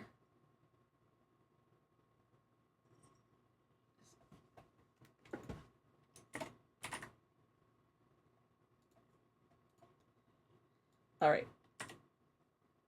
I figured out how to add myself. Oh, cool. Can you add Beacon? I can add Beacon. I just wanted to mention on the previous subject that due to a limitation with the way that CM was handling timing out of older tiers for, you know, the price goes up at a certain date, I had to set up auto purging of memberships. So simply adding the membership and not paying for it will have the membership stripped from you within 24 hours. Okay. Well, then they have to have paid for the membership to be eligible. So they have to have paid for their membership. I just wanted to clarify that because there was some confusion earlier about people needed to be like registered and then it was removing them and then they didn't do it. So yeah, it's just kind of to a clarify new that behavior. Hopefully Beacon is able to join. Beacon having some trouble. They've been invitation has been sent. They just need to accept it. I'm gonna leave. Okay. Fine. Go.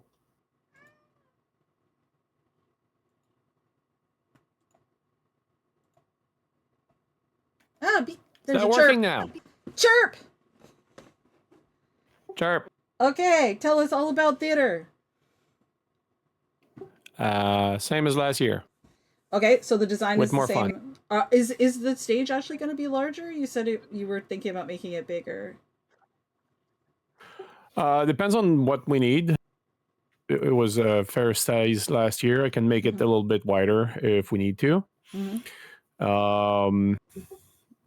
We're going to change some stuff on the lighting, but pretty much going to be pretty much the same thing. Okay.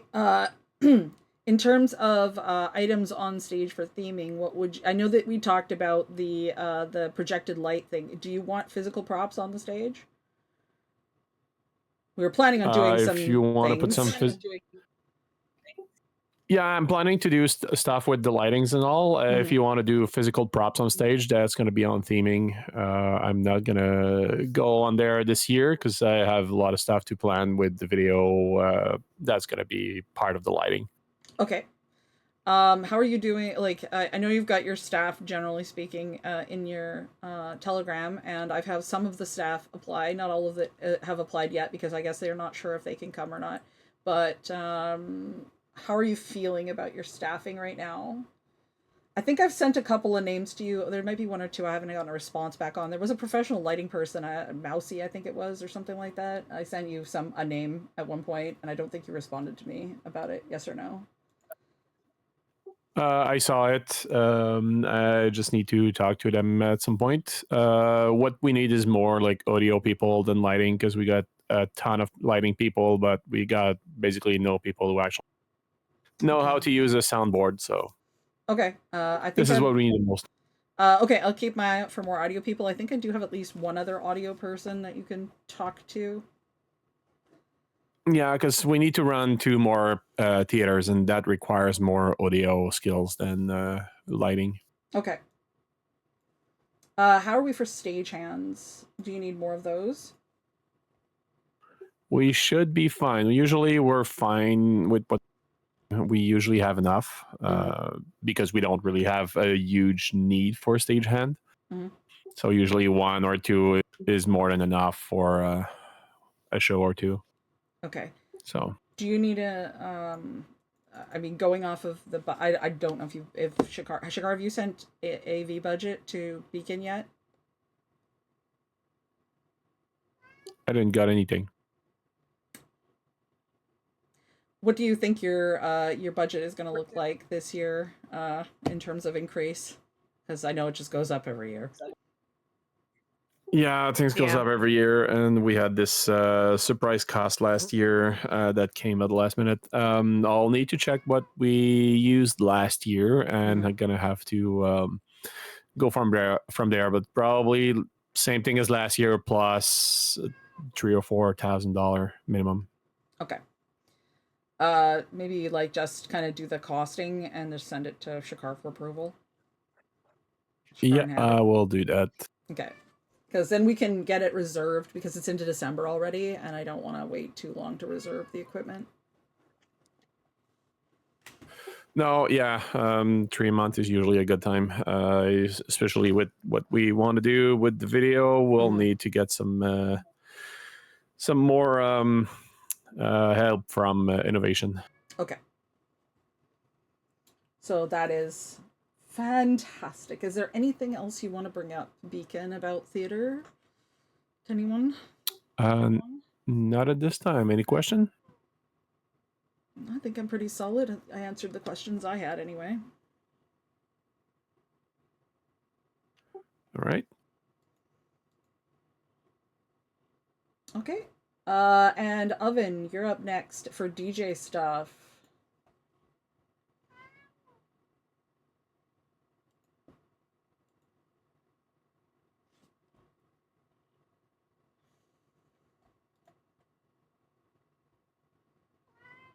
Hi, thanks. I did not know how to do the request to speak.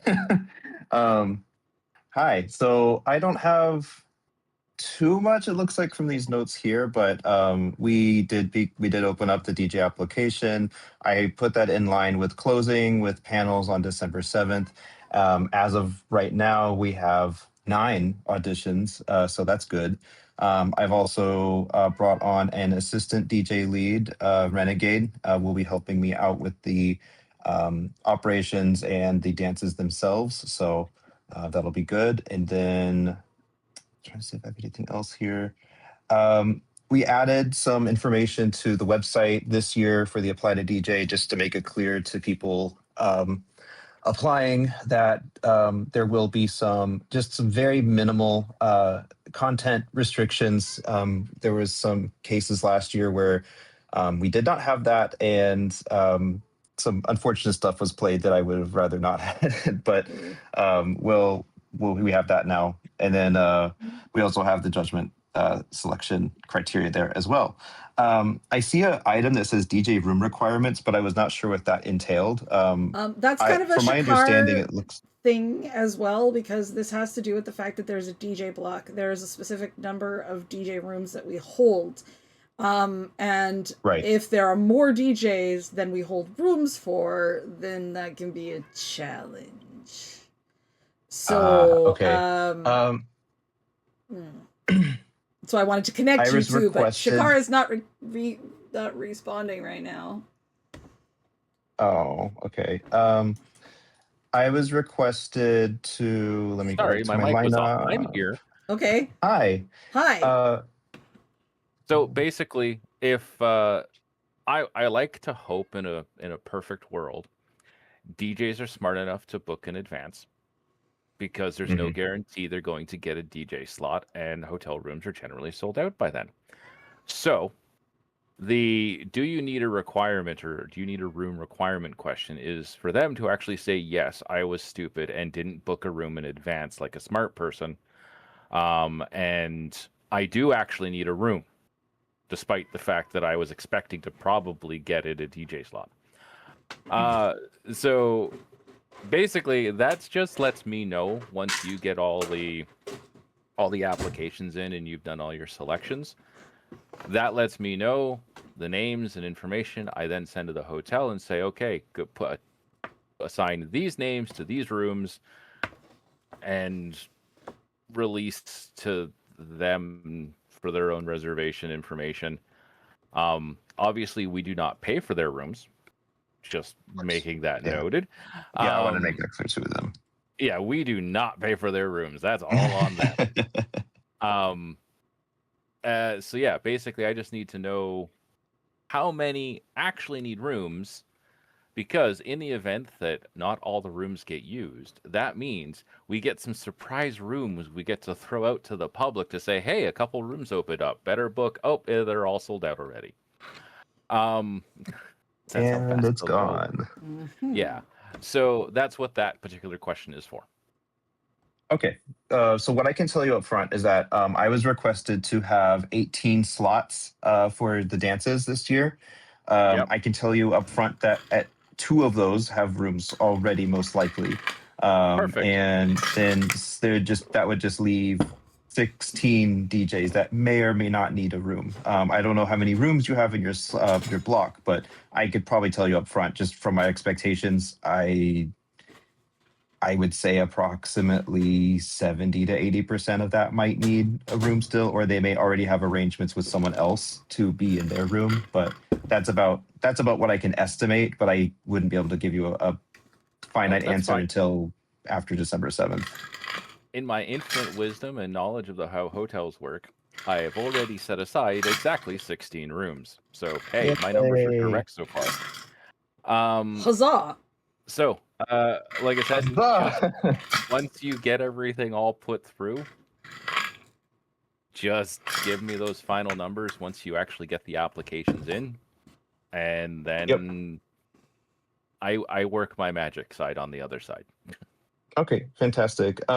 Yeah, my plan is to I have what I call like a performer information survey that I have people that want to accept their slot fill out, and part of that is going to be the questions of, do you need a hotel room? And that will be the information I can get from them upon them accepting their slot. So that should be a fairly streamlined process that I should hopefully have to you.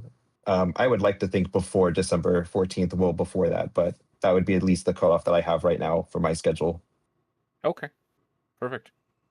And feel free, because we're talking about potentially opening up DJ slots much earlier than December to be completed, like, in the summer. That is something we're looking at. I'm letting you know in advance so you can consider that for yourself for how that will look going forward. And then maybe let your DJs know, hey, next year we're going to be opening up much, much earlier. So make sure you're on top of that, because we want to make sure all these things like DJ rooms, dealer rooms, all of that we have special set aside rooms for are all booked and officially booked by the people prior to us opening to the public and everyone else. Because I could support that, because I see a lot of major conventions doing that. Just because, yeah, you're right, it needs to really be a lot sooner. So this year it was more just things were a bit slow to get going because there was but traditionally our DJs are always late normally. But this is a shift that we're going to be putting them much sooner, because it helps with the hotel booking side of having all of our ducks in a row. It's kind of a growing prior pain situation. To sending out. Yeah, exactly. Because then sense. when we actually sell out, we don't have trickling people coming in saying, "Oh, well, I'm a vendor or I'm a DJ and I didn't book my room like I was supposed to 2 months ago." Because then I say, "Well, too bad. Yeah, maybe just Figure get it it all out." done at once. Yeah. Yeah. So what I can do is I can put that I can put that at the bottom of the rejection email because I anticipate anybody that would be applying and does not make it in would be applying next year, just to anticipate that. And then I can also let DJs know closer to the end of the time of like this year's Vancouver that get accepted. Like, hey, if you want to come back next year, just so you know this is happening. So no, I can. Yeah. So I do appreciate a heads up because that does help me anticipate that. So sweet. All right. But that's pretty much all I had, really. I mean, we're just having DJs apply, and if y'all want to help me repost the socials, I'm sorry, the social posts on wherever that Blue Sky especially, please do. I have a feeling we might need to do one last push before the deadline, just because I definitely would like to see a lot more than 9 entries, and it's been fairly consistent. Do you need, or do you think you might need an extension? Like if we extend panels, for example, like a little longer, or a soft extension where we're just kind of like leave the form up for the late people? I'm all good with either of those. Okay. If we end up doing a soft extension, I can work with that. I would say if we end up just fully extending the deadline for the panels, then I'm okay with extending the deadline for the DJs. I just want to be cognizant of the hotel needs, and just making sure that we can still get that information in time. But with that said, I do begin judgment at least a week before the deadline closes. So we'll have a rolling score of those auditions. So it won't be like, auditions close and, oh no, I have to do all this stuff all at once. So we'll at least have that much done. Okay. Fabulous.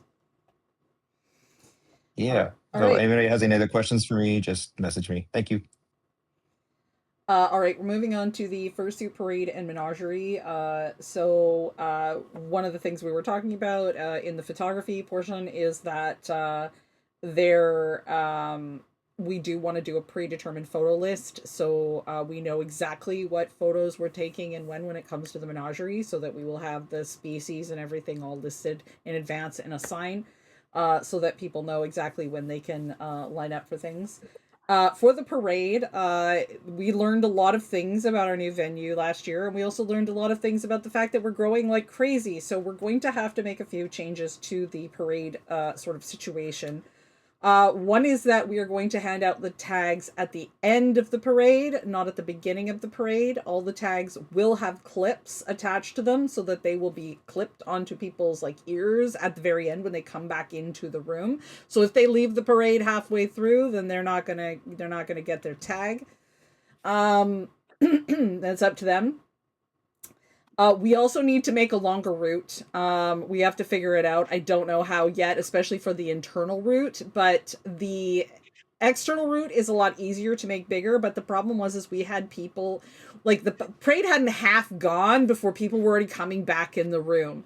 So one of the things we have to plan for, especially if we do the internal route, is having a line that is movable, that keeps the people who haven't gone yet from the people who are returning separate. Uveridge was a hero last year and figured out how to use chairs to basically block everything off, and we may kind of do something like that again as well, and then just having volunteers moving it as people leave the room for that. If we can do the outside route, I think we'll have less of that problem because we can make the outside route a lot bigger. But we also have to mark the things better. The other thing that we are considering for this year is that we are going to have a minimum requirement to actually participate in the fursuit parade, and that you need to have a head. So cosplayers, I'm sorry, it's just too big. So anybody who does not at least have a fursuit head or something covering their head, that is going to be our minimum requirement, is you need to have some kind of a head. It is a fursuit parade, not a cosplay parade, so we're gonna kind of ask kindly that people don't that people that people are it's for fursuits. We also had we just need to kind of, we're not gonna enforce quite as hard as like Anthrocon did, but this is something that is also happening in other places where there is too many people. We just need to make sure that it is a fursuit parade, not a cosplay parade, and not like just anybody is jumping in there, because there's just too many people as is. So we're just going to keep it a little bit more manageable that way. So we'll have to publish that detail, and we will. Handlers, usually we do allow handlers because otherwise accidents happen. However, like I said, there's not a lot of them, but the cosplayers, but I do notice more and more of them participating in the parade. So like, we're just going to kind of put a hard stop on that. It's just like, no, if you're a cosplayer, you sit this one out. We did. I mean, if there's somebody with a monitor for a head, it's still an anthropomorphic object. Fine. Your face is, you have a thing on your head. Okay, cool. You know, like your full head is covered. You're an anthropomorphic TV. I can get behind that. I mean, unless it's Vox, because, you know, technically that's cosplay. Technically, I guess. But I'm talking That's more just about me being people who are just wearing costumes that are not actually for. Oh yeah. I know. I'm like just... I know there's like a fellow who dressed in a Link costume every year. That person, I'm afraid, will have to sit this one out. But like, we're gonna try to just be very clear about that you need at least a fursuit head to participate, or some kind of head to participate. And we're gonna definitely try to get more fans and water in there. That is another thing I'm gonna have to, more fans and more water. And probably more volunteers, checking on people, volunteers that are gonna be specifically assigned to jobs. Okay, Flecko, you're here, right? Flecko?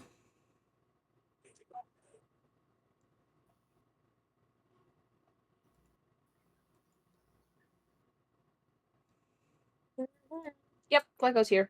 Yep. All right, Flecko, tell us about the ushers. You guys hear me? Yep. Go for it. Yep.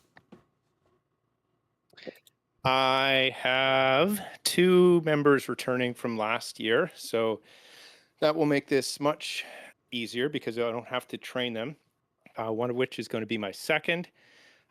We have the same plan as last year, as long as we're using the same theaters, which we are. So it should go really smoothly. I'm still looking for one more volunteer that can attend on all 4 days, or possibly 2 volunteers that could do 2 days each of those days. But we do need one more volunteer for our group. I'd love to expand the amount of people who are trained in that area. Mm-hmm. Did you want to just, because you're here now and everything for this, is talk a little bit about your opening and closing ceremony sort of plans and like what are the requirements?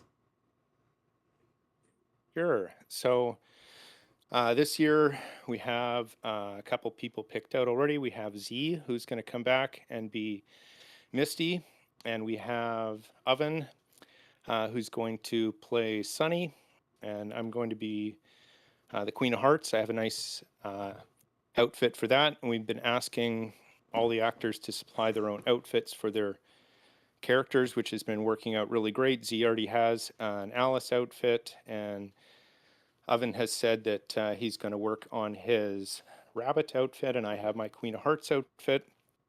Satire is going to be helping me with some stage direction and ideas. Things are going good. Yeah. Okay. And I have a couple other people lined up for maybe the last couple positions. All right. Awesome. Thank you, Lunar. All right. Cool. Fab. All right. I guess we're going to be going into operations, which is a Havoc thing. I can stop talking for a little while. Meowdy.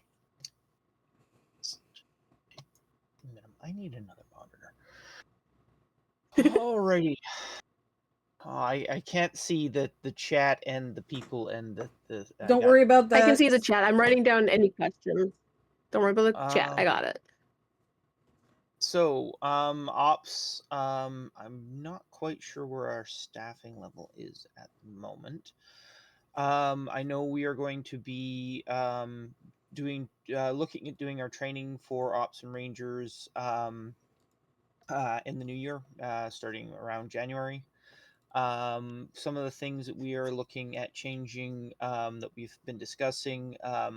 One is that first aid training individuals will be part of departments that they are assigned to and be either on call or like active. We're going to have a second radio channel specifically for on-call first aid so that we're able to get directly a hold of them when we if there's an incident that requires them, so they'll have their own dedicated radio channel. I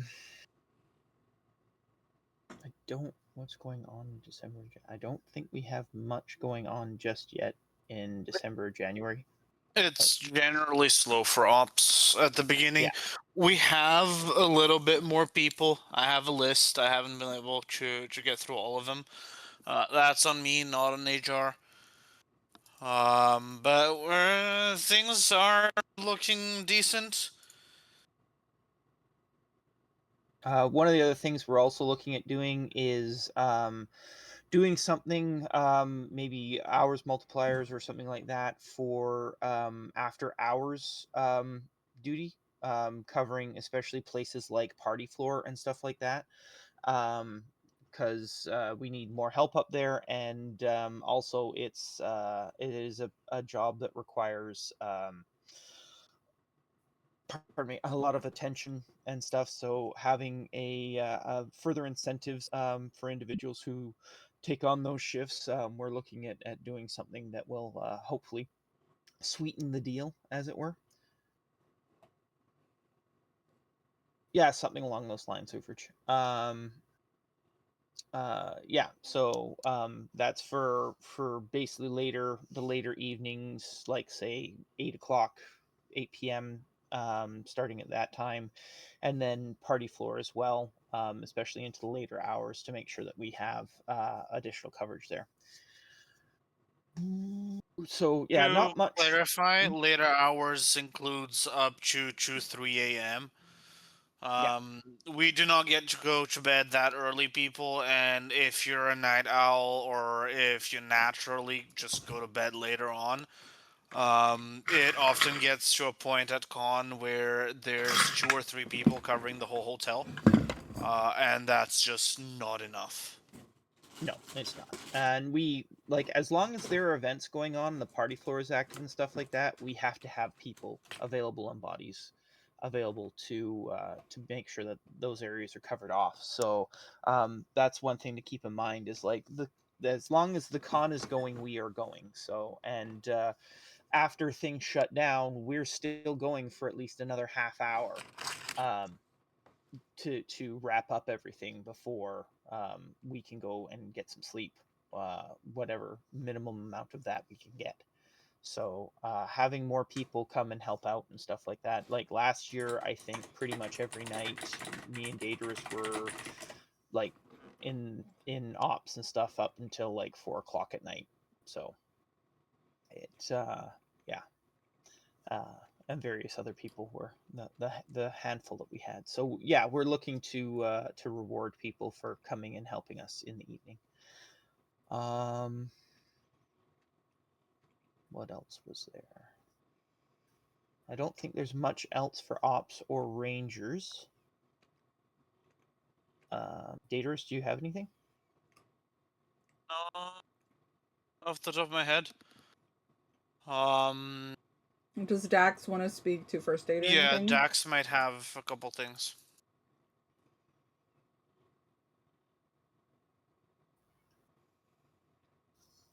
We can't hear you, Dax.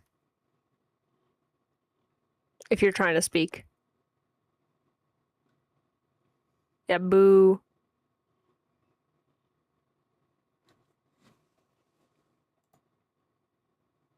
The struggle's real. It is in the settings, probably, is the problem. Very likely. From what I'm aware, they are on the bus.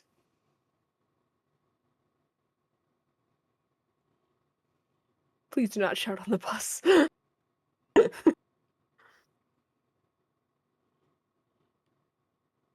Oh, you're home. Okay. Well, then you can shout all you want. There you go. Maybe not.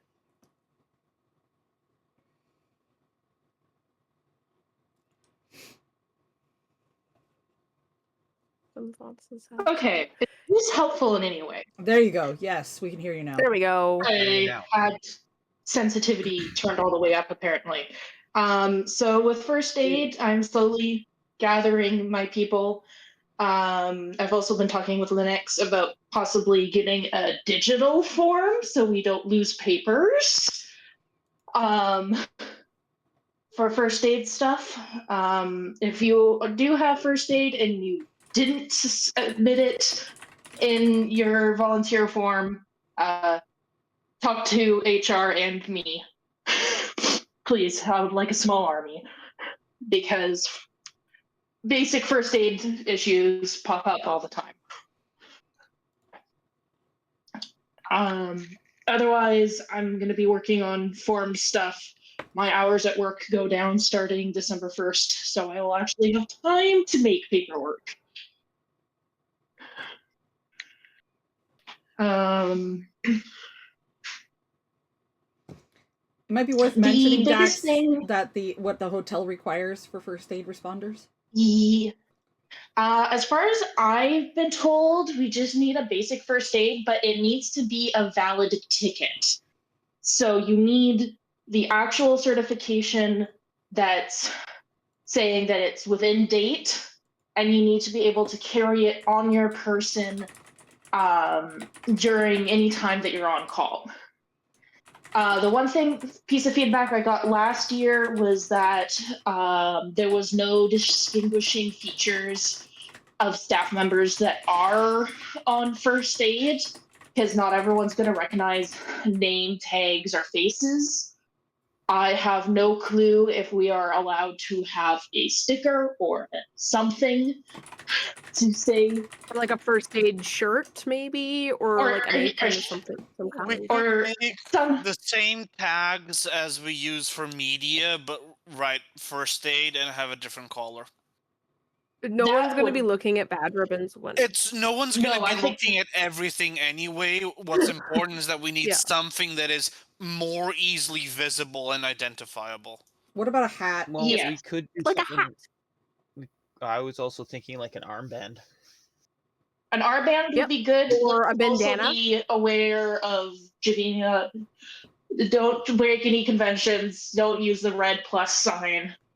But otherwise, that would be good. Just, I'm not personally fussy as to what it is. It's just that not everyone knows faces super well. Yeah. Why can't we use a Red Cross? It's legal reasons. Oh, that's terrible. It's less legal and more that they have a copyright and they're actually, with some reason, very tight about it. But that's off topic. Terrible. Yeah, so as long as it is something that we can advertise to the people coming in that these are first aid people, if you just look for this, that would be great. But otherwise, I'm hoping to have a meeting. Red paw with a white cross in it? That works. I don't know if we're able to get that design up and going, but we're going to see what we can do. That's easy to design. I could do that in 2 seconds. I don't think that's the world's most extensive, hard to design thing. But yeah, we could talk about this in more details later, but yeah, that was my major feedback. Yeah, that was my major feedback from last year. And then I'm hoping for a first aid team meeting just to get used to everybody's voices sometime within the next month or two. Sounds good. One other thing for Ops and Rangers, I'm going to be looking at setting up templates for report writing so that people will just have to put in relevant details. The hotel requires us to forward them any of our reports that we do, anything other than lost and found, basically. So any instances or anything like that. So our reports need to be, I guess, a little bit professional and standardized. Yeah, look a little bit more professional and be more standardized for the hotel's sensibilities. So I'll be setting up templates that will be Word docs that we can just copy and paste in, but those will be set up, and when we do our training, we'll be going over those as well. But for those of you who are a little old hat at Rangers and Ops, be aware that that's going to be a change that we need to make just to keep the hotel happy and hopefully make it a little bit easier and simpler for us to do those reports. So that's pretty much Ops and Rangers and First Aid. Logistics, there's not much for us right now. Uberge will be taking over. Huh? I heard it. Oh, we're good. Go on. Okay. Uberge is going to be taking over for lead for me on that end. So it'll be something off my plate. After Howl's use of our stuff, we're actually in much better standing than we were previous years. It's a lot cleaner. It's a lot more organized. We have a new system that categorizes where bins and stuff go. The biggest thing will be to make sure that the locker is put back together again after VPE occurs in January, right? Yeah. Yeah. VP is January. Yeah. So, okay. So yeah, like, I'm gonna take pictures of the locker. I'm hoping that it looks like that when we're done, but we'll see. That's the biggest concern. So the state of the locker right now is great. We'll see what happens. I believe Coco wants to do that inventory of. We do have to figure that out, the inventory for the con store and finishing up the rest of the labeling, I guess. Yep. We just need to set a date for that. December 6th and 7th. Let me take a look. Calendar.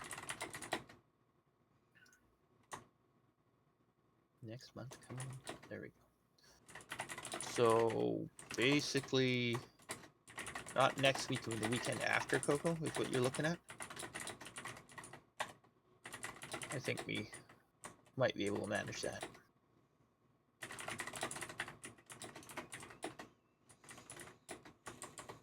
Okay.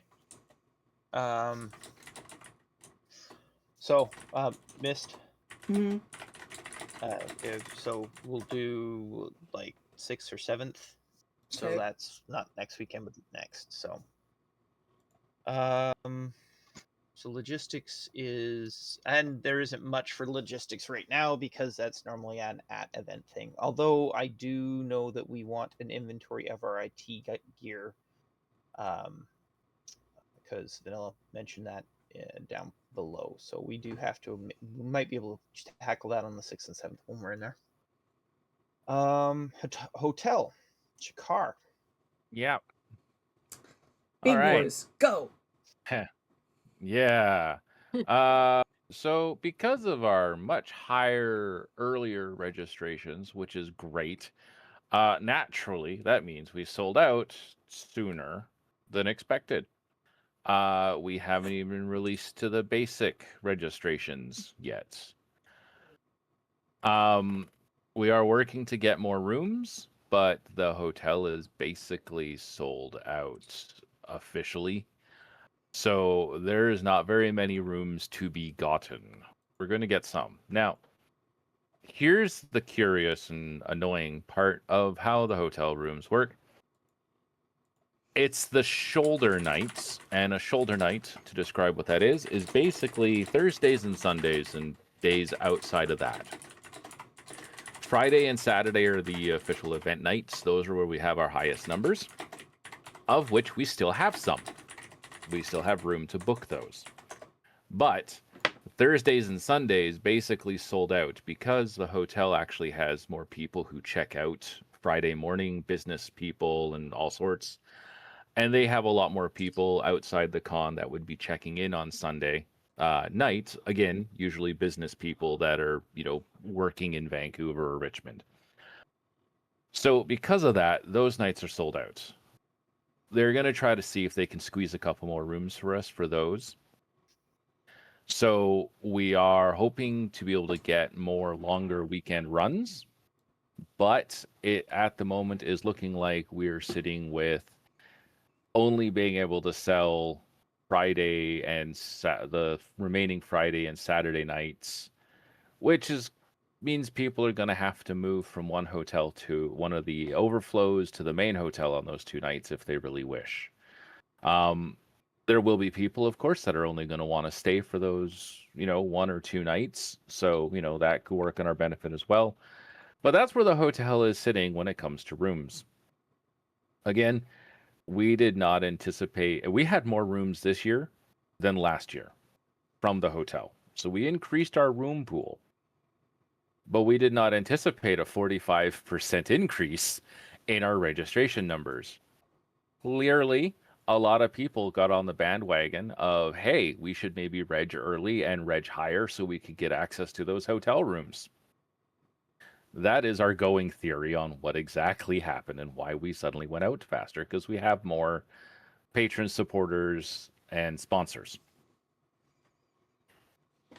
So that's rooms. Huzzah. Working on more. It's fun. Banquet side of things. We are doing the meal services like we had last year. We are planning on starting it this time Thursday morning at the breakfast period. So all of us lovely staff who are working Wednesday nights and throughout Wednesday will have Thursday available. I am looking into possibly having Wednesday available just for staff as well, services. So that way, all of us working throughout all of Wednesday could actually get meals and breaks there. We are going to be selling to the attendees again, and those are going to be exclusive for Thursday, Friday, Saturday, and Sunday, so they would not get access to Wednesday. And of course, we are selling with different packages like we did last year, being you can get 3 breakfast tickets, 3 lunch, or 3 dinner. For breakfast is Friday, Saturday, Sunday breakfast, Thursday, or lunch is Friday, Saturday, Sunday, dinner is Thursday, Friday, Saturday. And that's based on most of the time when people are at the con or have already left, because there's less people on, for example, Thursday dinner, less people on a Sunday dinner time block because people have already started leaving. And then, of course, Thursday, Friday, Saturday, or Sunday is an option for people to buy all 3 meals of that time block. All these packages are $100 each. Or people can buy individual tickets for whichever time block they're looking for at $40 a piece. We try to keep it at a reasonable price, but food's expensive. It may be a little bit more expensive than the restaurant, but there's no tax on this. There's no gratuity required on this. All of that's technically included in the $40 or $100 package deal.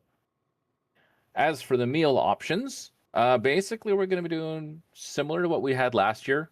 By all accounts, apparently everyone rather enjoyed a lot of the meal options last year, and it worked quite well for the selections. If there is anything in particular that people feel might go better as a meal option, we will put something out for staff to give some suggestions. But the actual meal planning itself won't be happening until January, when I get the new banquet information and price lists from the hotel. I think that's the one other thing that's important to note. When do we get access to the hotel for load-in, etc., etc.? So we have access for most of the rooms as of Wednesday morning at, double check my time here, I'm pretty sure it was 8 a.m. At 8 a.m., we have access to the Britannia ballrooms, A, B, and C, Cedar Bridge, Westminster's 1, 2, and 3, Richmond's A and B, all the Richmond rooms, Elmbridge, and Gilbert, all at 8 a.m. The Minoru, so the dealer's den, and the artists, or not artists, but that whole wing, that side there where the dealer's den was, that's at 3 p.m. As well as the Steveston rooms, which is where we have ops and everything, is 3 p.m. So we've got a lot of time in the morning that we can be loading in. Gives Beacon more time to be setting up for the main theater and secondary theater and the various other event spaces that we can work on. But when it comes to operations, that room needs to wait till 3. If we can get it in a little sooner, we can. It depends on specifically the room we pick and if it is available earlier or not. Well, we won't be actually loading in at 8 a.m. because that would be nuts. Well, No. But we have access. So we do need to figure out, though, like, based on these times, like, when different departments will likely, like, for example, when will IT be able to start? When will registration likely be set up? Like, these are things I need to know to schedule things and, like, put out communication about when people could start. Like, can there be, like, a late night registration for volunteers, and then start first thing in the morning for Thursday for pickup, like, for VIPs? Like, can we do that or can we not? Like, this is kind of things I need to know.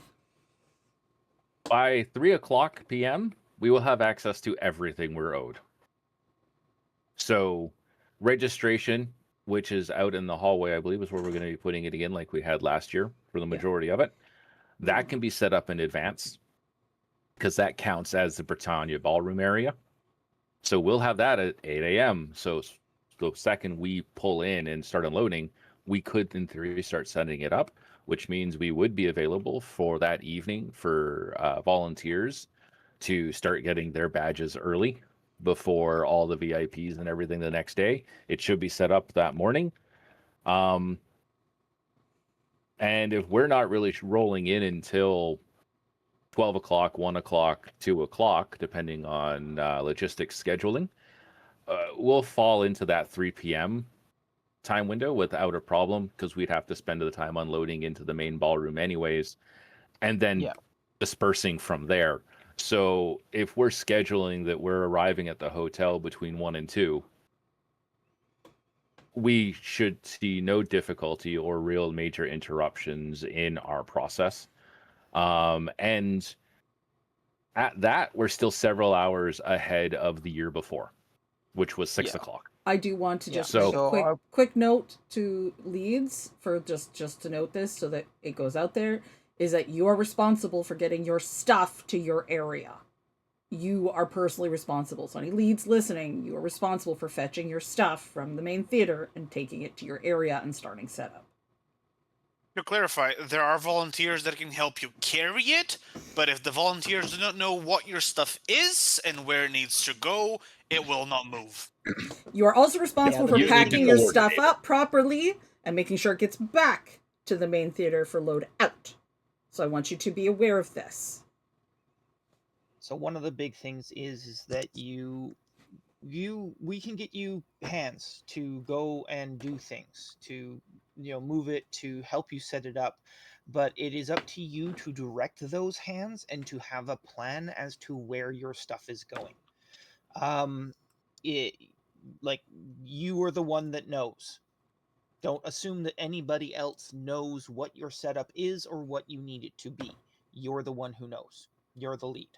So lead, the people that when we send you some helping hands and helping paws to help you set up, you're the one who's going to be directing them, and you're also responsible for making sure that your stuff gets torn down at the end, put away properly, so that it can go back into the locker and it goes back into the bins it's supposed to go Neat into. and Because our tidy. bins are labeled. Neat and tidy. Yeah. Or if you So- have a second, you can designate them to do all this for you, but it's your no. department needs to do it. No. You and your second should both be there at Yes. set up and tear down. You are the guys that are supposed to be directing. Yeah. I'm mostly pointing out it's the department. You're responsible as your department to make sure it happens. How you do that is you. We get it to you. You move it from there. If there are special needs or requirements for equipment and stuff like that, that needs to get to me. Okay. If you I was just like, we need to keep moving. Yeah. So, but if there's specific requirements or something like that, or something you need purchased, you need to let me know so I can make sure it gets there for you. So, yeah. Moving on. That's it for me on the hotel side of things. Otherwise, everything is as it should be going, as slow or whatever as it usually is, because hotels. So that's me for that. Party floor. Okay.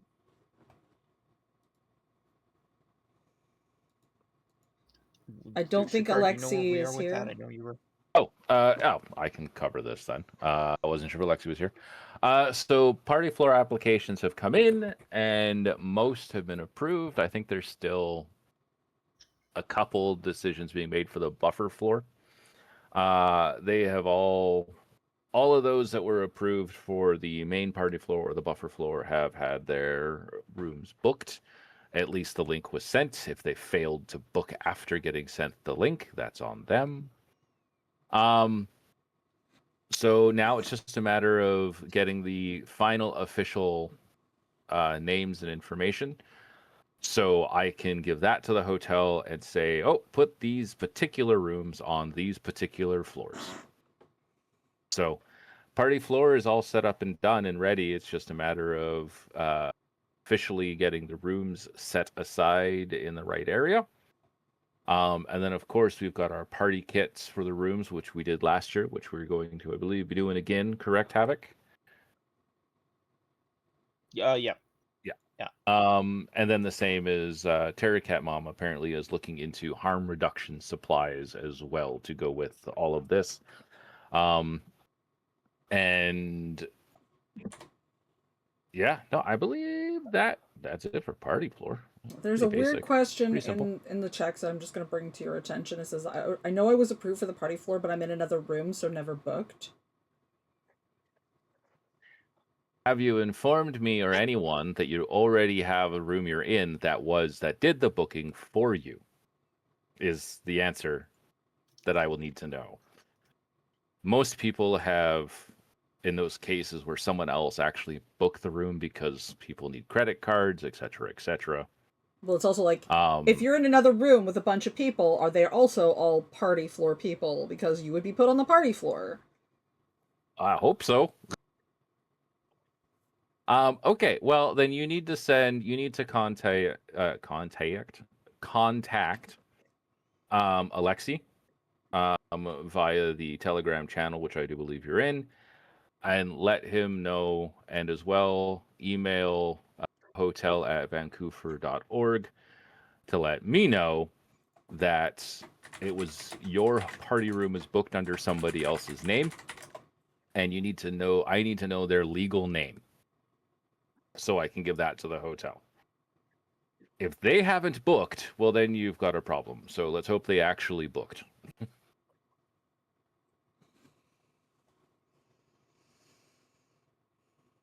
Okay. Okay. So, moving on. Staff and Commom It's is Invisibrony? Invisibrony this year. Yeah. I don't know if they're here, but I'll check. I'm looking. Oh. Nope, not here. No. At this point in time, we're not going to have much in the way of updates. It's pretty much a at-con thing. We won't know what room we're in until we get there. Oh, sorry. So, yeah, expect updates to that closer to the event. IT? Vanilla. I know Vanilla's here. I saw Vanilla. Vanilla's here somewhere. Yep, here we go. Vanilla.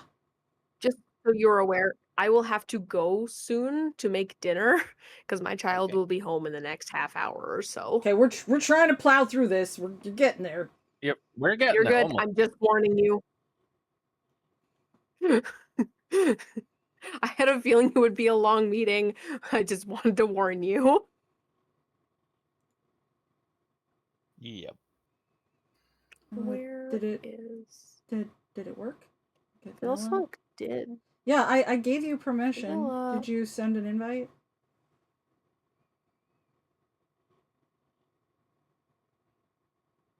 There we go. There we go. Hello. Hello. All right. So.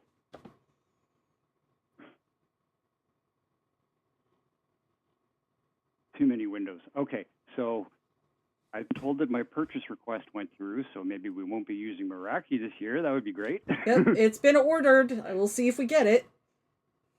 And brand new Wi-Fi should make our wireless stuff much nicer.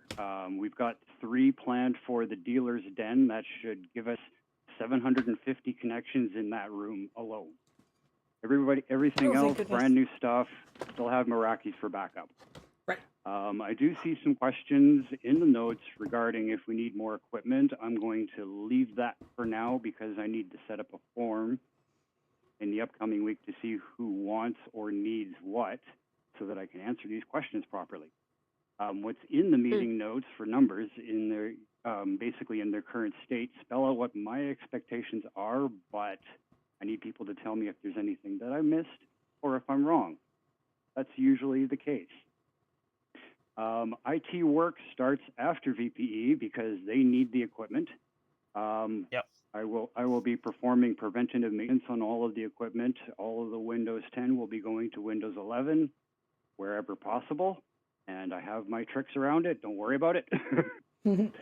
I will need to know the bag stuffing date so that I can have a fire test date. And then this also ties into pre-reg close date, which needs to be set properly. I will also need to know who's on my team so that I can make things clean and easy for them. I had an HR person reach out to me with a software engineer, and I need physical networking people, really. Okay. I think I have Ellie on your team, which is, I believe, Feed Me Paper. So that's on your team. Linux is also on your team They currently. know what they're doing. So that's who you got right now. I'll look for other networking folk as they come in. Was there any response from Onyx? Because they were sort of the lead last year, and then I jumped in instead. No, I haven't heard anything. All right, well, that's fine. All right, beyond that, I will need to reinitiate conversation with the Sheraton's IT department. I still have Sam's contact, if that's who it still is. Shakar? Don't know. Well, I Shakar, missed- if it is possible, you could I'm here. initiate that Sorry. conversation. Yeah, I can see you're here. If you could initiate that conversation, then I can at least tell him what my plan is this year and see if it's feasible. Because, well, details, whatever, don't need them right now. Questions, answers. Message My me PMs on are- message me about that, and we'll get working on it. Will do. Okay. Meeting stuff. My PMs are open. If you need questions, if you need anything specific, if you have any cool ideas, throw them at me. I'm around. I'm not going to take questions during this meeting. Thank you.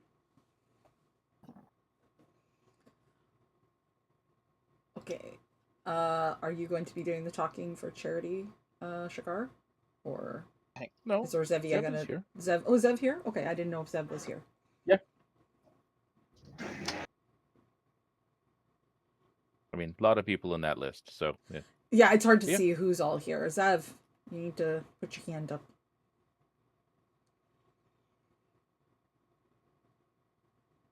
Or, can you just bring Zev in, Dixie? I'm. Oh, here we go. There we go. Yep. There we go. What's up? Oh, There we sorry, go. Zev. Oh, Okay, there we go. Can you guys hear me? Yep. Hello? No. Testing? Yes. Okay. Yes. Hear you well. Sorry, I got a surprise No means visitor. yes. Okay. It's a kiddo. He is a kiddo. Kiddo! Quee! Oh my. Okay, I'll just get right into it if we're done Yep. by Speed run. Yep. Speed run it. Moderate amount. I'll just go through kind of the Cole's Notes version. Delivery of somebody added rewards to that, but donation intake is live now via multiple channels. We have a web form up at this address as I speak slower to type that in. That is our standard donation intake form. Thank you very much, Mist, for helping out with that. You can also email charity@vancouver.org. We're still accepting charity donations at the usual email address. You can also simply send a DM to myself or post on the shared channel here in the Discord server. We've already got a couple of items that have come in the last few days by that link. We are rolling over approximately 33 lots from last year's silent auction that people, for some reason, didn't bid on. So those are going to be brought forward one more time. The channels that we so far have activated for soliciting donations include a social media campaign by our social media team. Again, thank you, Mist. Across many of our social media platforms, I'm not exactly privy at this time as to how many or which ones, but I suspect all of the major ones. All of them. All of the major ones, yep. All of them. There you go. All of them. We'll also be sending emails out later this month or early December, just to the past owners via a new mailing system, which I still have to talk to, I think, Linux about to get that off the ground. And that's going to have an opt-out function this year as well, because that was something that was highly requested last year. And then, of course, word of mouth by everyone here, including friends. So, please spread the word that VF is now seeking donations for Vancouver 2026 for the charity. Everything helps. If you want more information to find out anything about our charity community, we're once again continuing our partnership with community. You can find that on, of course, vancouver.org/charity, or you can simply go to community.ca. And you can learn all about our lovely Speaking of the charity, are we doing a photo shoot with them again this year? Yes, That's we will later be in the doing list. that. I'm still going down the list. Oh, I okay, have okay. a few I more didn't see points. that. But yes, Go that ahead. is on. You're jumping the gun. That is. I am that is jumping the gun. Okay, I'll shut up. I'm good. Yeah. So announcement for the type of auctions that we're going to have this year. We're going to have the usual silent. We, of course, will have our live auction. And we are possibly going to have a secret auction. Dun, dun, dun. And the details of that have yet to be determined. It's not 100%, but we have some things in the works, and it will be tied into the con game if we proceed with it. And that will be where you get your first clue as to how it works, where to find it, and what the passcode is to get in. So, or to be determined and to be announced. That secret auction will also tie into the charity challenge coin system. We'll be adding another level, a level 9 coin. It will be a special black coin. There will be a very limited amount. And that will be for the people who manage to find and get into the secret auction. Again, if approved. That is still pending.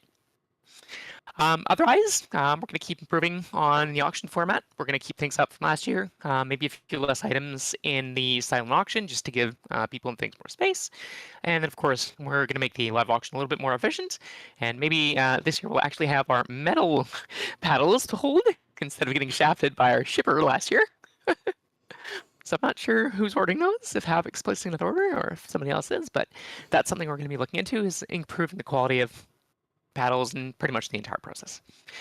We will also, something I didn't put in the notes, we will also have a new auctioneer for this year. Mist is officially off the hook. She can focus on other duties. We're going to have Invisibrony as our primary auctioneer. He has graciously offered to step up and help out with that, because this one still has a terrifying amount of stage fright. So it will not be the auctioneer. Yeah, so Invisibrony is going to help us out, and he'll be our new auctioneer. The badge ribbon table is going to be moved back out to the main area, basically somewhere where there's more traffic. I think last discussions had it placed back to info desk, Yes. but I'm not 100% sure on that. That is correct. Okay.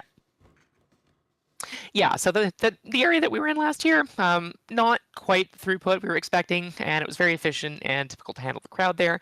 And just moving everything around constantly was kind of a pain in the butt. We kept having to move the tables back in, clear everything, and etc. It would turn into a bit of a mess in a main throughway there. People do go through that area, but it's not.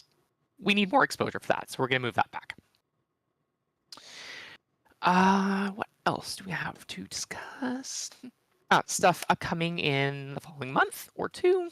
We're going to get out those donation request emails to all past donors with the opt-out function, like I mentioned. That'll be done via an auto mailer system that will have hopefully able to evade the blocking and spam list problems that VF has been experiencing with sending emails for the last like 3-4 years. So I don't want to say anything specific there because I don't know the details, but Linux has some magic plan for that. So we're going to do that. Going to be starting up the official donation database for VF2026 and recording all the details, again, based off the intake form and anything that is simply submitted to us. We'll be finalizing the VF26 Charity Challenge coin designs and vectoring prior to minting in December. I'm still waiting to see and hear back about the art from Chi and Mist. We're working on it. We're trying to get all the things ready. We're crunching on it in this next week or so.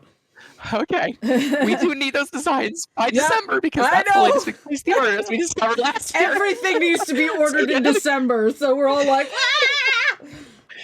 Yeah, there'll be a few extras ordered as well this year, things that tie into to the new auction format. But those are things to be announced later. Yep, and we still have to get a couple of badge ribbons made for the Charity Champion and Cavalier. I think we picked up the titles last year. Yes. So, Mist, you and I need to have a chat about that afterwards. Yeah, and then, of course, we need to make the ones for this year as well. Yeah, as soon as I can get my silhouette working, I can make those. I do apologize for the interruption. I have to get going. Child arrived a lot sooner than I expected, so I gotta go make dinner. Okay. 10 minutes. Bye-bye. Good luck, Daisy. All right. Good luck. If you need anything, just message me on Discord. I'll be watching my messages. It's easy. All right. Moving along. Discussions about the secret auction, tying in with the con game, and how we're going to get the first clues out. And I think I've covered that, so I can skip that. Current donation inventory and locating of rolled over objects and items and lots from VF25. Currently, everything should be in the locker.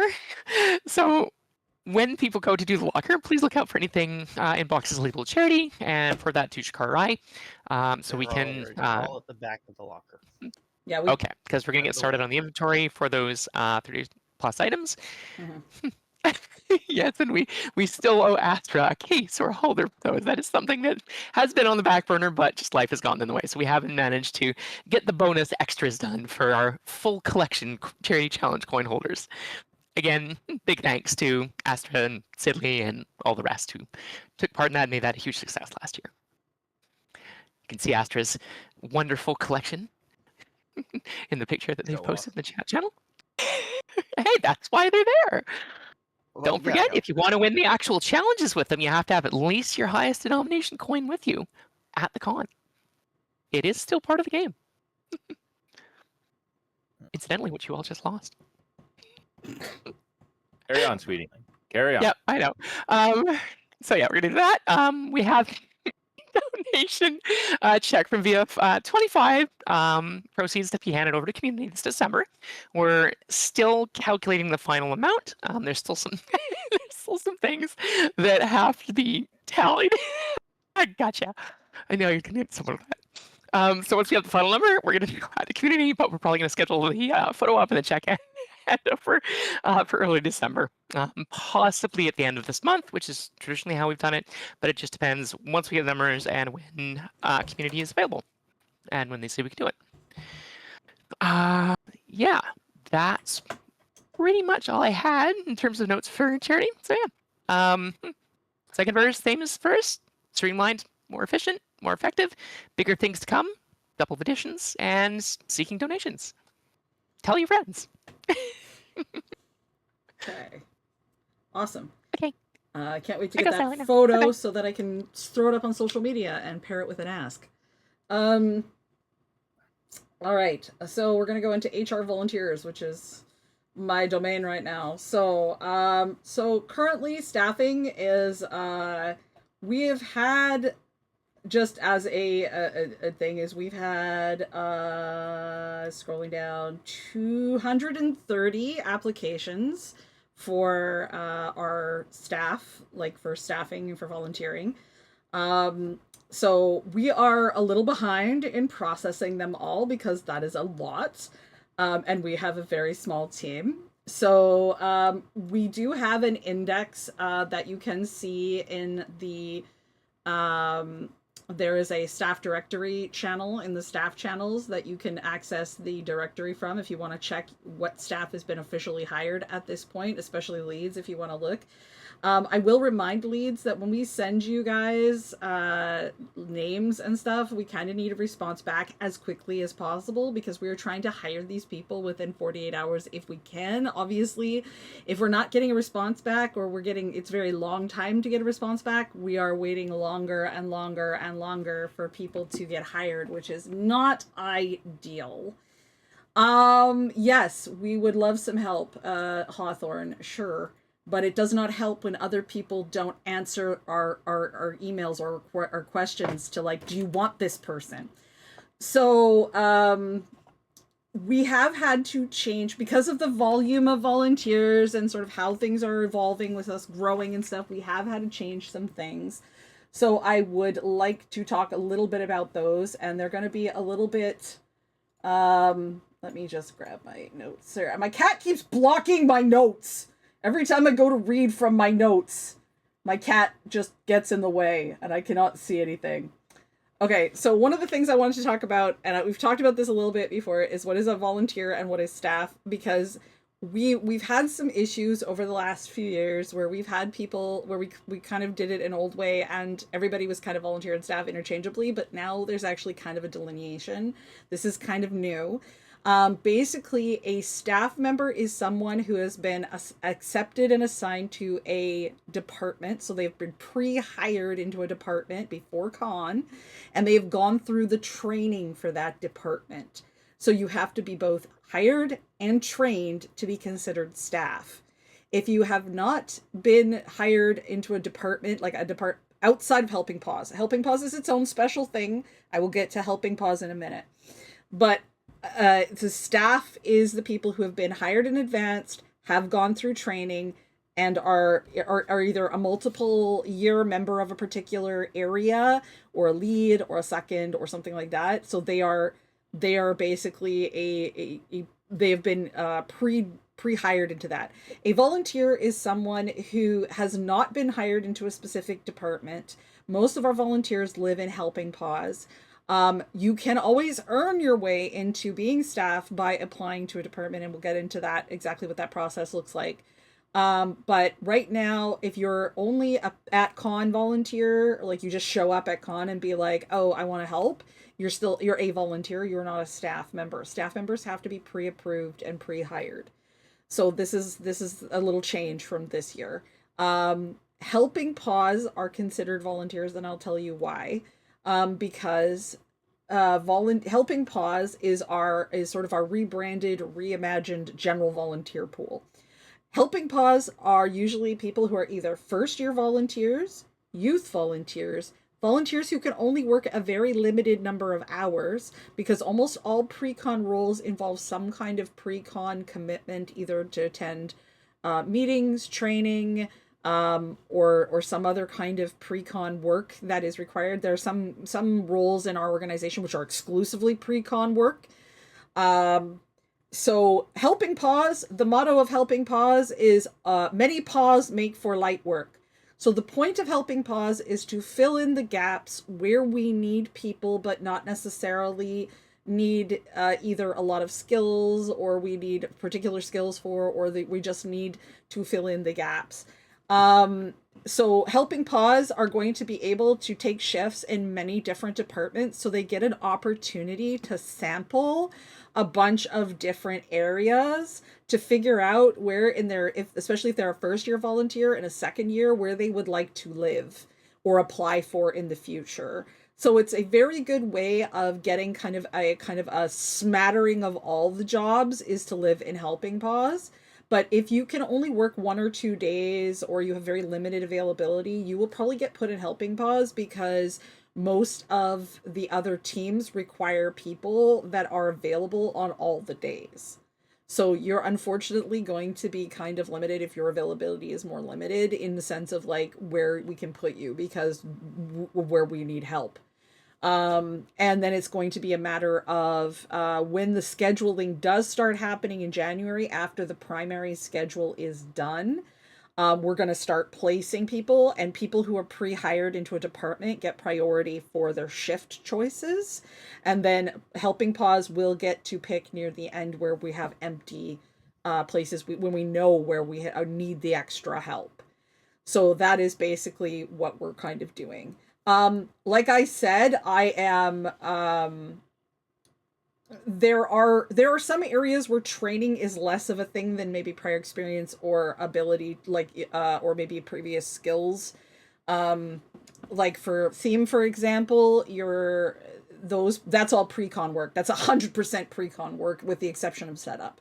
So usually we try to pick people who have some experience in making things, who are going to have the capacity to do the work. One of the things we do find, and we're seeing a little more of these times, is people pick areas they might want to work, especially pre-con, and then they can't deliver on what it is that they wanted to work in. If we see that you are struggling in a particular area and unable to perform, especially pre-con, we're going to move you. We're probably going to have a talk with you, and we're going to figure out where is something better for you to be in that is more your speed, because sometimes people jump into a department or want to help in a department, even if they've got experience, and they just find they don't have time for it. But that is hobbling the rest of the team, and we can't really have that with sort of the fast-paced nature of, especially when we're going into crunch time, which is in January. We're gonna have to move you. So if you are struggling, or you find yourself without the time, if you are hired into a pre-con department and you are struggling with that time, are you a part of staff? You may still be in the hiring queue, Blue. You may have been spoken to and connected with a lead, but you may not have It's had all. resolved later in the chat, missed. Okay. It's just not on the form. Okay. On the Yeah. spreadsheet. I'll try to keep the questions till the end then. I know Dixie isn't here copying and pasting them, but I'll try to go back over it. So for the Helping Paws, though, if you are in Helping Paws and you do want to be part of a department, there is still a process by which you can be moved into a department, but you need to qualify for that department, which means you need to be available for all of the days that they require you to be available. You need to attend their training, and then you need the blessing of the lead to move you from, and they have to, the lead has to make the request on your behalf. The lead has to request from HR to move you from Helping Paws to their department. So you can't just move because you want to. But if you do have interest in a particular department, you can pick up empty shifts in that department if they have empty shifts when it comes to shift selection. So you can try that department. For some areas, that's going to be a little harder than others. Things like registration, you may end up in line wrangling, or you may end up in a different area than you anticipated, because things like cashiers require training. You can't really work as a cashier without training. You can't work in CM without training, generally speaking. Things like AV and stage and stuff, like you kind of have to have some experience and know, like we tend to connect people with skill sets to their departments that can really use those skill sets. If you don't have any skill sets but you want to learn, that is going to be a conversation, because not all department heads have the time to mentor, or they might have reached their mentor capacity. Like they may already have like 2 or 3 people that they're mentoring, and there's only so many people you can mentor at a time in a year. So it's going to have to, that's going to be something that that we kind of feel out. This is kind of a new program, so there are going to be bugs and hiccups. In terms of volunteer responsibilities and expectations, we do have, you do have a responsibility to show up for shifts that you have signed up for. You are responsible for signing yourself in and out at con, and also if you're doing pre-con meetings and stuff, you need to connect with Nevermore or fill out the pre-con form. If things are not written down, they do not exist. And because there's so many more of you, and there's more in terms of what we're delivering in terms of rewards and everything else, we're going to be very draconian about this year. People are not going to like us very much, because you are responsible for you. If you do not do the things you need to do, we cannot do the things we need to do. That is just how it's going to do. So if you don't record your hours, and you don't sign in and out, and you don't come collect your stuff, we're not going to hunt you down. We're not going to double check, do you have your however many hours to get your thing. Some of the rewards will also be getting updated this year. We're still working on them, and it's probably going to be a bit of a December thing to announce the full revamp for the January. Some things, like obviously some things are not going to change. Some things may get a few extra hours that you need to work. Hotel eligibility for 2027 is one of those things we are reworking, because we do have a lot more volunteers that are looking for hotel rooms, and we have already sold out, and part of our issue was a volunteer uptake. So we do need to address that in order to make priorities of who has to be where, when. So we definitely we'll definitely need to communicate that. I'm also working on a volunteer handbook that's going to have a lot of information in it that I'm hoping to have done by January, of just the basic stuff of like what, like kind of like what it covers, a lot of what orientation covers. There will again be a couple of orientation sessions online, and then in-person orientation sessions, which will be scheduled closer in January. As volunteers, it is good to attend those to know what has changed, what has stayed the same, what are your expectations this year, etc., etc. Obviously, we won't know all the things like where the staff lounge is and stuff like that until at con at the time, which we will give you then. But that is going to definitely have some updates made to it this year, so be on the lookout for that stuff. And just be very aware that everything has to be recorded or you will not get your rewards. Now, I know there was a question that was asked regarding the vouchers, and we know it was a pain point, but we're not exactly clear yet on how we're going to handle that. For one thing I will need, and I am looking at all of you leads, we need to have a staff schedule. I don't need to know who's scheduled, but I need to know how many people, how many hours throughout the day, so I can basically know how many food vouchers are going to be required. So I'm working on what I call the one schedule. It is a master schedule of every single department, of all of your hours, of all of your shifts, of how many seats everybody has in what time zones, because there are times when there's areas, for example, registration needs more people on Thursday, Friday than they do on Sunday morning. Or even in the evening, it tends to peter out, like on Saturday, and on Friday, it'll peter out a little bit more towards the end of the day. So we need to connect. All you leads are going to need to I'm going to need to connect with you on exactly when your departments are running. So what hours your departments have on every single day, which includes setup, by the way. So Wednesday to Sunday, and actually Monday for logistics.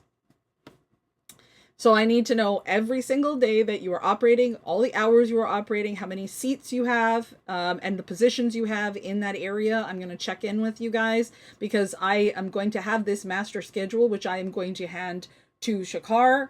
And I'm going to have my HR people who are also going to be hunting down people who don't show up for their shifts, because we need people to be where they are supposed to be when they say they're going to be there.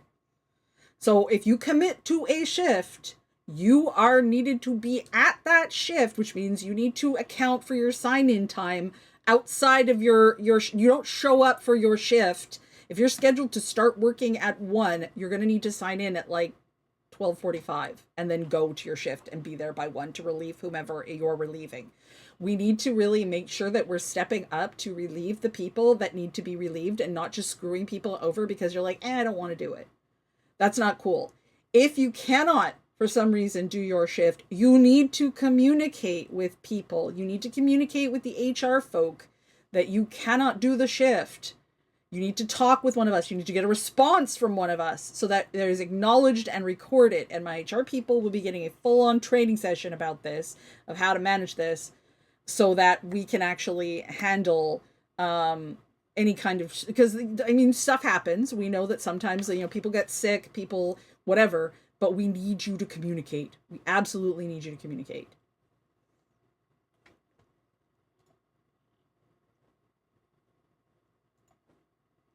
So that is very much, that is very, very important. Anyway, there, as mentioned, there will be some additional incentives for evening shifts. We have a big problem right now with people basically between 6 to 8 p.m. people just bugger off. And that's a problem because we still need people to work in the evening in different areas, particularly 18 plus individuals, because we need to be taking care of like things like the night market. We need to be taking of evening panels. We need to be handling various other things. So we will need people to work in the evenings. And for that, we are looking at a multiplier. So you will earn extra hours if you work evenings. And we're also looking at some special perk rewards for those who do evening shifts in terms of some goodies for y'all. We haven't quite finalized it yet. We do want it to be a little bit of a surprise, but as we get closer, we will reveal them. This will probably be more of a January reveal because we'll be closer to being able to actually schedule things so people can volunteer at that point to actually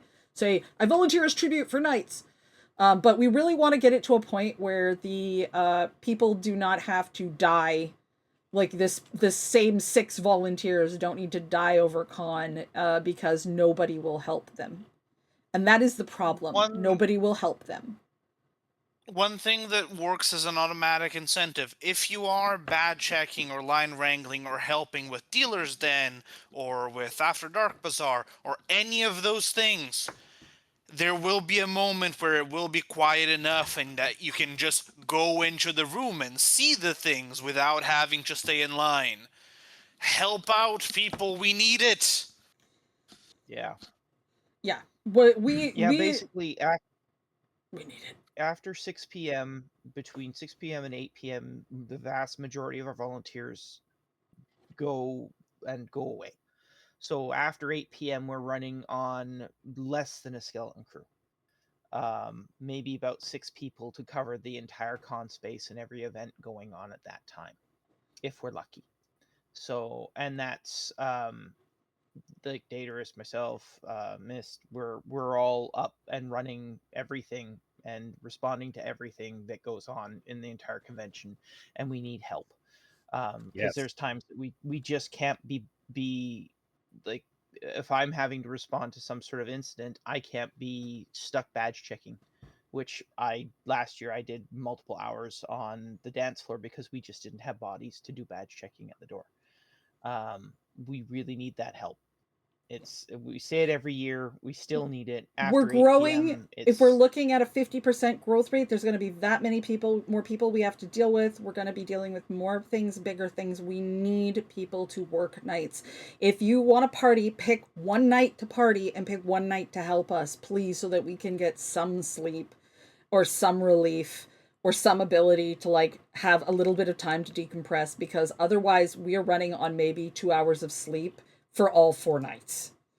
it's awful. Yeah. Like there are my people like schedule- Vanilla, for example. Like Vanilla, we're not talking about you. You're busy troubleshooting things all the time. We run into you as tired as we are all the time.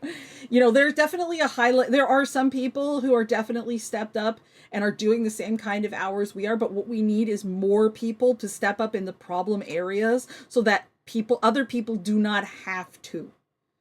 I am going to be looking at the times. Like I also have this thing where like people get 16 hours and then they fuck off. Like that's another thing that happens, is that people will get their 16 hours, they get everything they wanted, and then they go away. They just vanish. So there will probably be some new incentives for longer hours being added.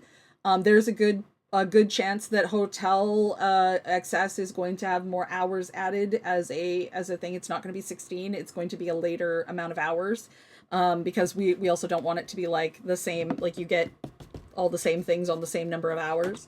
And it's going to be an incentive. And those need to be on-site hours. Yes, and they do need to be on-site hours. With the exception of roles that do not function on-site, like that don't exist. Yes. Because there are a lot of roles that do not exist. Those don't count. So for those of you who work pre-con, who have roles that do not exist at con, don't worry, yours are not affected. But roles that are at con, you do need to work those at con hours. Priorities will also be given to those who step up and take more leadership roles, or second roles and things like that. So that will also be another priority that we will be instigating for some rewards, is that people are stepping up, are doing it, and we won't have to be successful. We want to recognize people who are doing a really good job and who are doing a really, who are really stepping up to help. All right, so I don't want to take any more time, so attendee services, Silver, go ahead.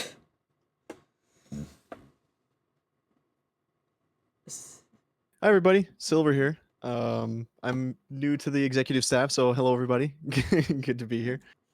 Meowdy.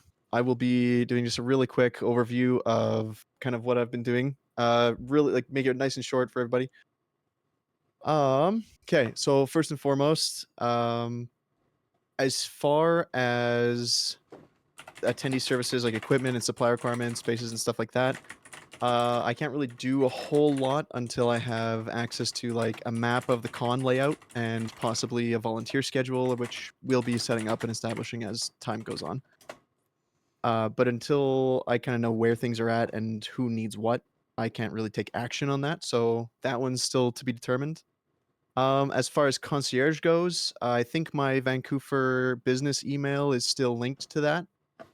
It would be good to have a volunteer or two with an email that is linked to the concierge email as well, because most like the VIPs and the supporters and stuff like that will have an email. Actually, that should be something that should be noted as well for con planning.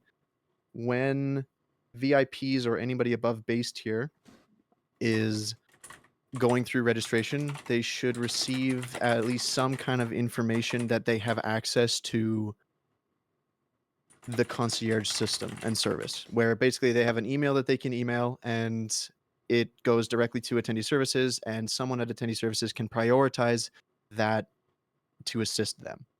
So it'd be good to have something for them to know about that. We need to kind of work between registration and attendee services and figure out how attendee services and registration can kind of dovetail into each other that makes sense. Because we tried to have it separate last year and it really didn't work. But we still need the area to store all of the bags and stuff, because there's going to be a ridiculous amount of them and we can't have them out after registration closes. But like, we have to figure out that workflow of how the attendee services persons figure into the registration process of the patrons, sponsors, supporters, blah blah blah. Do you need a map of the facility? Or that would be well, a map of the facility would be awesome. I can send you one. Yeah, so that would be awesome. Oh, you got one? Okay. Yeah. I would. Do we have a DM'd setup of where every room is going to be, or are we still deciding? We're still massaging that a little bit right now. But you Okay, probably no will worries want to about that talk then. with Linux about the registration process. But like ideally, we want at the Mhm. end of them. This is my original thing of what I kind of pictured was that like the registration people processes them, they go over to the attendee services people who give them their stuff and explain everything, show them that their little tickies and everything is in the bag so that they've got all of their stuff, and if anything is missing, they can find it or replace it so that people are getting all the things they were promised. Okay, gotcha. Yeah.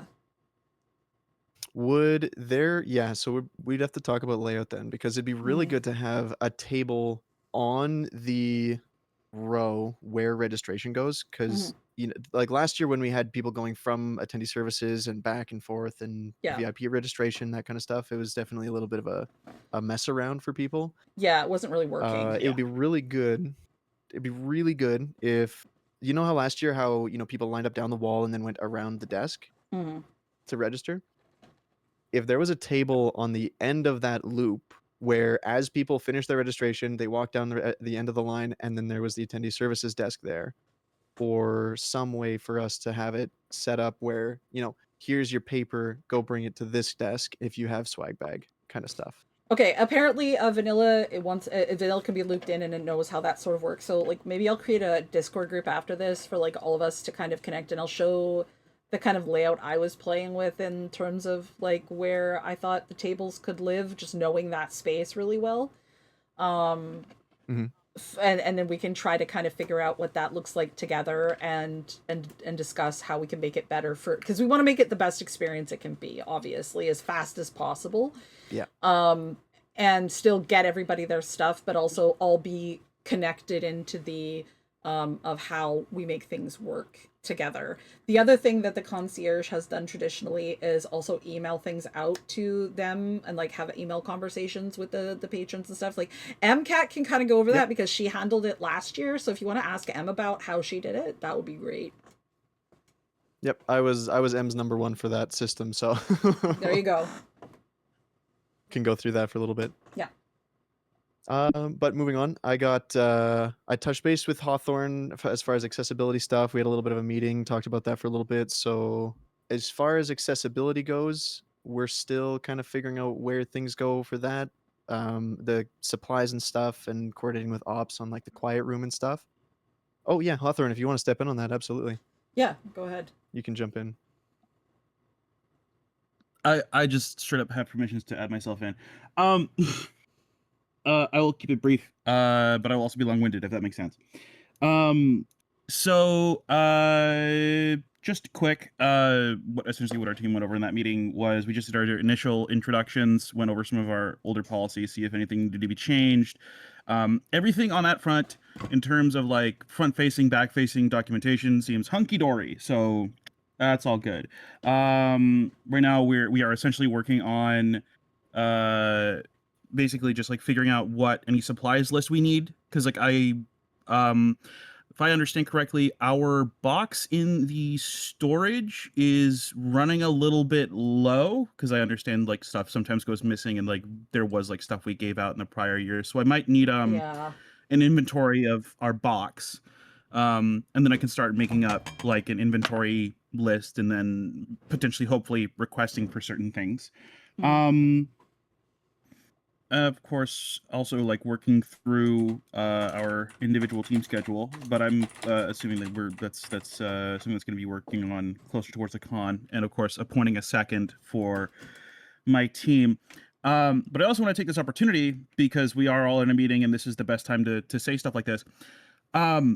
If any staff member requires accessibility needs outside the purview of the hotel, please contact me. Send me a DM, send me an email. I need to know the stuff so that like as far ahead of time as possible, so that I can either get you any information that is required or work with other teams to help, get you those accommodations.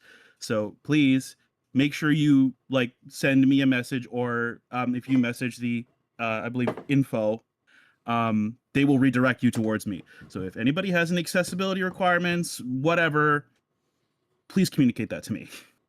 I'm going to toss in one note here, because this is something that came up last year. we cannot guarantee we can do everything. Absolutely. We can guarantee we are going to attempt our best, but there are some things that we may not be able to do due to a variety of various reasons, including potential insurances. But just note, and this goes on to attendees who may email and contact us or talk to people, we cannot guarantee we can accommodate everything.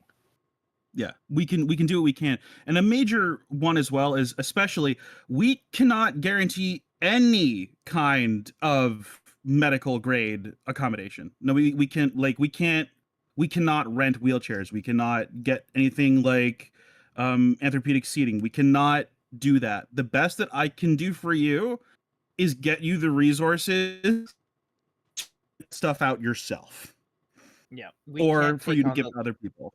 Yeah. Yeah, we won't take on the liability of renting a wheelchair or equipment like that for an individual that is on your own recognizance, but we can direct you to resources to be able to acquire that stuff for yourself. The hotel does not have available bariatric seating.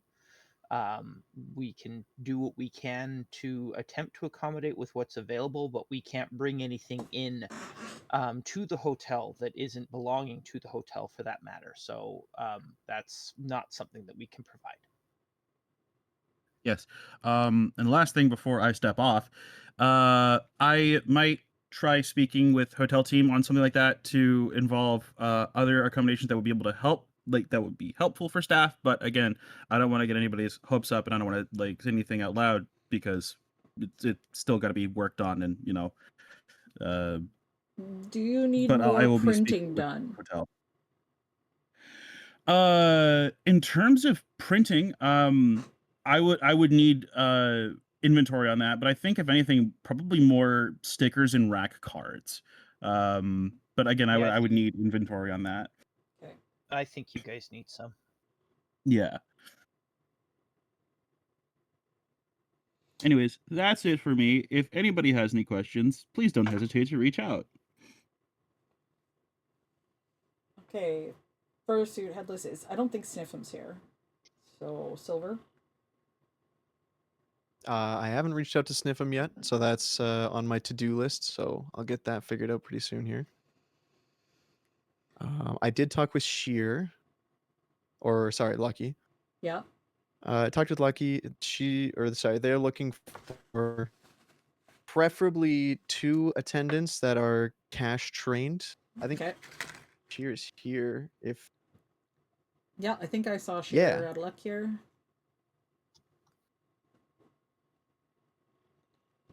jump in here, Sheer.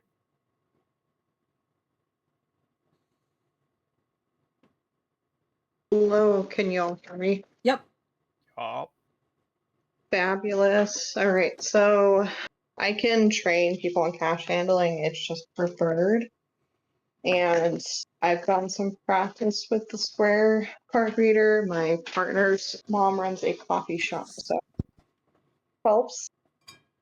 I did want to say if we're going to be doing the badges, I just need to figure out a display for them to prevent thievery. And I believe there got was a it pretty. display of like We them. have that set up Yeah, from it's last kind year. of set up. I can take pictures of it when we're in the locker in December. It's basically like whiteboards with like the flags all displayed with numbers next to them, so that people can say, I want number this, number that, number that. How many tables did that take up?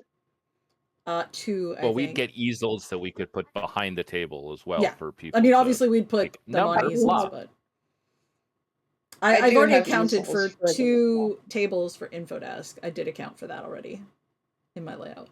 Beautiful. Yes, that's perfect. And I did have a small issue last year. I'll just bring it up. I am more than happy to train individuals that are super into learning about communication and regarding just public speaking.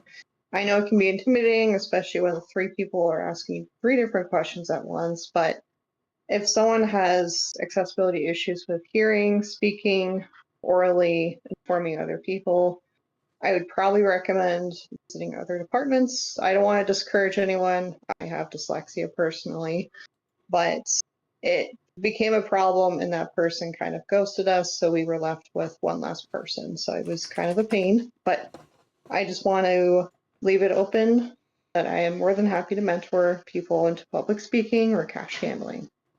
Okay. I'll keep that in mind when I'm Thank looking you. for candidates.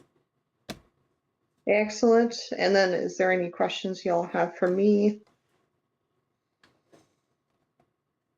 I can certainly get the schedule done in the next couple days. I just need I need the hours and the seats mostly right now, because scheduling is going to change depending on what people want to attend. So programming usually needs to be done before a final schedule can be done. Unless you just want to schedule yourself in for your days, your part. That's what I mean, and what hours were open for info desks. So yeah. Yep. Perfect. Okay. Headless. Kick me from the chat. Oh well, I will send you back to the audience. Okay, Sniff. I know that they're for the staffing. I have been giving mostly Sniffum. Sniffum has their their people that they're hiring back. We've been hiring back people from previous years into Headless Lounge. Of course, a lot of people are very interested in fursuits and fursuiting, but they might not necessarily be a good fit for Fursuit Lounge. Unfortunately, it's one of those weird things where people's interests don't always line up with their skill sets. There is still supplies that will have to probably be purchased in like Gatorade and stuff, and that'll be purchased closer to the date. I believe we have an extra. We bought a new fan, so there's a new fan that will go in there. We'll be getting the regular head trees and stuff. I assume that you will have to reach out Silver for to sniff them and see if they've connected with Nitro to see if the head trees are fixed yet, because they were really buggered last year. Like one of them wasn't working entirely, I think. They were using them at Howl and they seemed to be fine. Okay. So just make sure. I think I mean Nitro usually keeps them, like fixes them if they break, but since they're his custom work anyway. But we'll have to definitely arrange something for Sniffum to double check or the equipment and stuff after VPE, because I think they set some of it up and it may or may not be properly returned. Board games, Kaji just kind of takes care of himself. Has Silver, have you I assume you haven't reached out to Silver Shock yet, right? I haven't reached out to Kaji, Silvershock, Wolfo, or Crimson. I do plan on building a, like you mentioned earlier, a group chat for basically all of the leads under attendee services, and kind of something that we can all. I mean, you do have group together and kind of mesh. Do make sure that use your chat that's here also in the staff. Like you do have one. Make sure that you're pinging people there. Yes. Like we don't want to silo all off into individual group chats unless they're specific topics, just so that everybody can gel.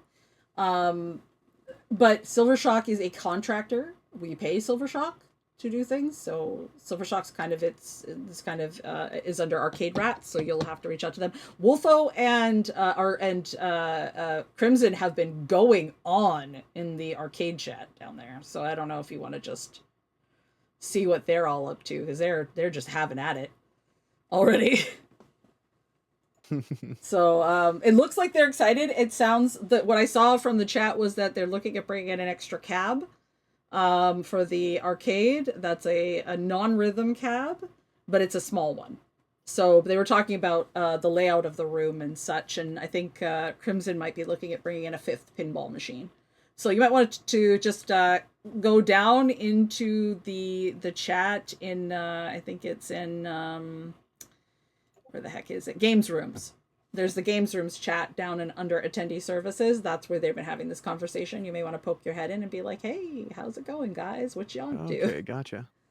Because they've been already. I know Wolfo because Zan is my friend as well, and also in the communications team. Been talking with the arcade guys in the arcade already and lining things up. So you just need to touch base with Zan on that. Okay, perfect. Okay, now we've gotten to the questions. We're almost done. Okay, so the questions, I will answer the questions that were collected by Dixie before Dixie had to run away and feed her child. Yes, the arcade cabs will be back. All right, is there a need for more software engineering help? It's my day job. I will connect you with Linux because there's CM and there's other things that may need to be written, as in like plugins and things that could help.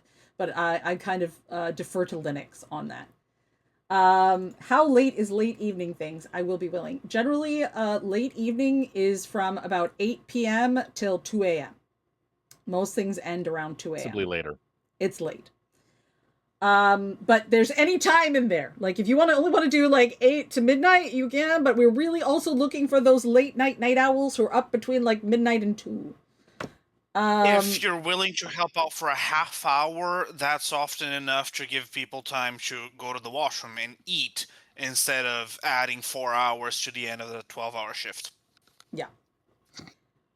I'd be interested in helping with AD, depending on if there's panels and such. There are always panels happening in the AD hours. It is just a question of if you want to attend those panels in specific or not. So that's one of the reasons why I say we cannot do actual scheduling until we know what we have. So there's that. Is Fursuit Maid merch part of Con Store? No. The Maid Cafe is its own thing. So they do their own merch and their own stuff. We just have bring them in like we bring in Silver Shock kind of thing. They're a contractor, effectively their own group. So we don't actually sell their stuff. What are starter packs? I'm really not following. In terms of the Blue Sky starter packs, it's like a ban list in reverse. It's a following list of people in a particular area or whatever. So Dear Taith, a local visit advertise as well. I'm assuming this is for the con book. Generally, we kind of want, in the con book, we kind of want furry related businesses to be, or con swaps or things that furries will be interested in. Local businesses, if they have flyers and stuff, we'll tip them into our con bags. We don't have a problem with what are called tip-ins. That's actually the term for it, is when we're just stuffing like coupons and stuff into the con book that are like individual pieces of paper. Those are more likely what we get from local businesses, is tip-ins. We don't mind tipping stuff in, but in terms of actual ad space, we prefer furry or businesses, but we probably wouldn't like say no to a local business or ad just because it helps us pay for the con books. So, but we don't want the whole con book to be nothing but ads. Like, you know, that's something we gotta kind of balance. We only have so many pages. What staff can be interviewed by media outlets if there is a request? Is there any media staff training? Okay, this is a good question, a good thing to bring back up. The only person who is going to be at all speaking to is somebody from communication. That will be basically me. I am the only person who is allowed to speak to media outside of our one other person whom I will assign if I feel it is needed, but I am the only person who speaks to media. If there is any media request, if anybody brings it up, bring it to me. I am the only one with like the media training. Don't try to do it yourself. I'm not going to train anyone else to do it. It just comes to me. Comes to me and I will handle it. That is just hands down the only way to handle media. So, if you can't find Mist, find someone with a radio or invite the person to come hang out in Ops for a little bit until Ops can find Mist. Yeah. And if said media people are looking to talk to a particular person on staff, like myself or one of the vice chairs or anything like that, that also goes through Mist to approve that they are allowed to talk to us. This is probably one of the single most important roles I have, especially at con, is dealing with media. So do not do end runs, do not talk to the press yourself, don't. Or do not talk to a streamer, do not talk to anyone, just, I can't talk to you, you need to talk to Mist, you need to talk to our communications director, or our communications executive. It's just no, don't. Yeah. Do not, there's so many reasons not to do it. The helping, and I did explain the helping pause role. If you have any questions about helping pause, do feel free to just ping me with your question in the volunteer chat. Especially if you want to apply to a different group, like if you want to apply to a specific department, we can talk about that. But it does need to involve HR, and it does need to involve the lead of the department in question that you want to move to. And like I said, you do need to have significant availability. And we have to make sure that you qualify for that role before we can move you there. What is the plan this year for the sake of staff needing reminders for things like insulin, ADHD medication, pills, etc.? Normally, the con care team has a list of this and goes around and finds people. The first aid team is a little more of a emergency response team, from what I understand. Am I correct, Datarus? Yes. Okay. The emergency response, like if you, for things like reminders, the con care team is the ones who are charged with looking after staff to remind them of things, to bring them snacks, etc., etc. So they're the ones who are going to go around and things. So they will be collecting that information likely closer to con. So probably around January, February, they're going to be collecting that information so they can make schedules of like tracking down individual volunteers and figuring out who they need to remind for what. It usually comes out on a form that is the same form that has allergy information for food and snack requests and all those good things. So if you have things that you need to pay attention to, always remember to communicate them and to provide the information. If you only mention it day of, it's almost impossible to accommodate. Okay, if you see, okay, there's this actually an important question that Hawthorne just brought up, is if you see media outside talking to congoers, we can't really stop people from recording stuff outside of the hotel. If you do see them, you could like just warn other congoers, you know, not to speak to them. If they've already engaged someone, getting into the middle of that could be troublesome. But when they're disengaged, you can tell them that if they want to do further recording, that they need to speak to the communications person. But if they're outside of the con, if they're outside of the hotel and just speaking to random people, we can't really stop them.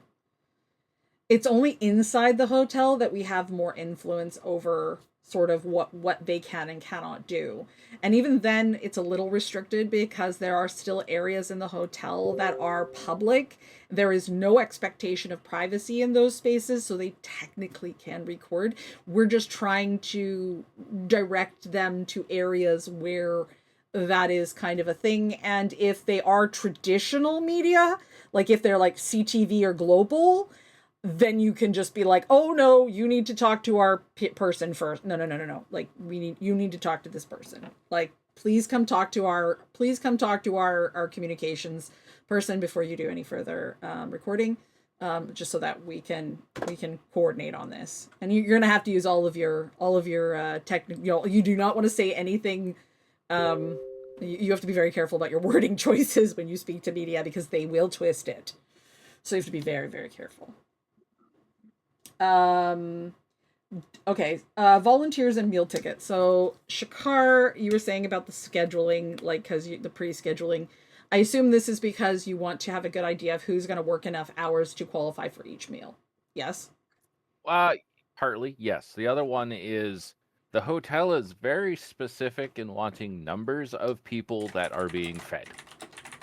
So one of the issues we ran into last year was the fact that the sales department of the hotel, fun hotel fact, sales department and what actually happens in a hotel isn't always the same thing, because sales likes to sell you on a promise. But what they sold us was, oh, as long as you give us a general number over a full day, we're fine. What the actual kitchen wanted was specific numbers for specific meal times. So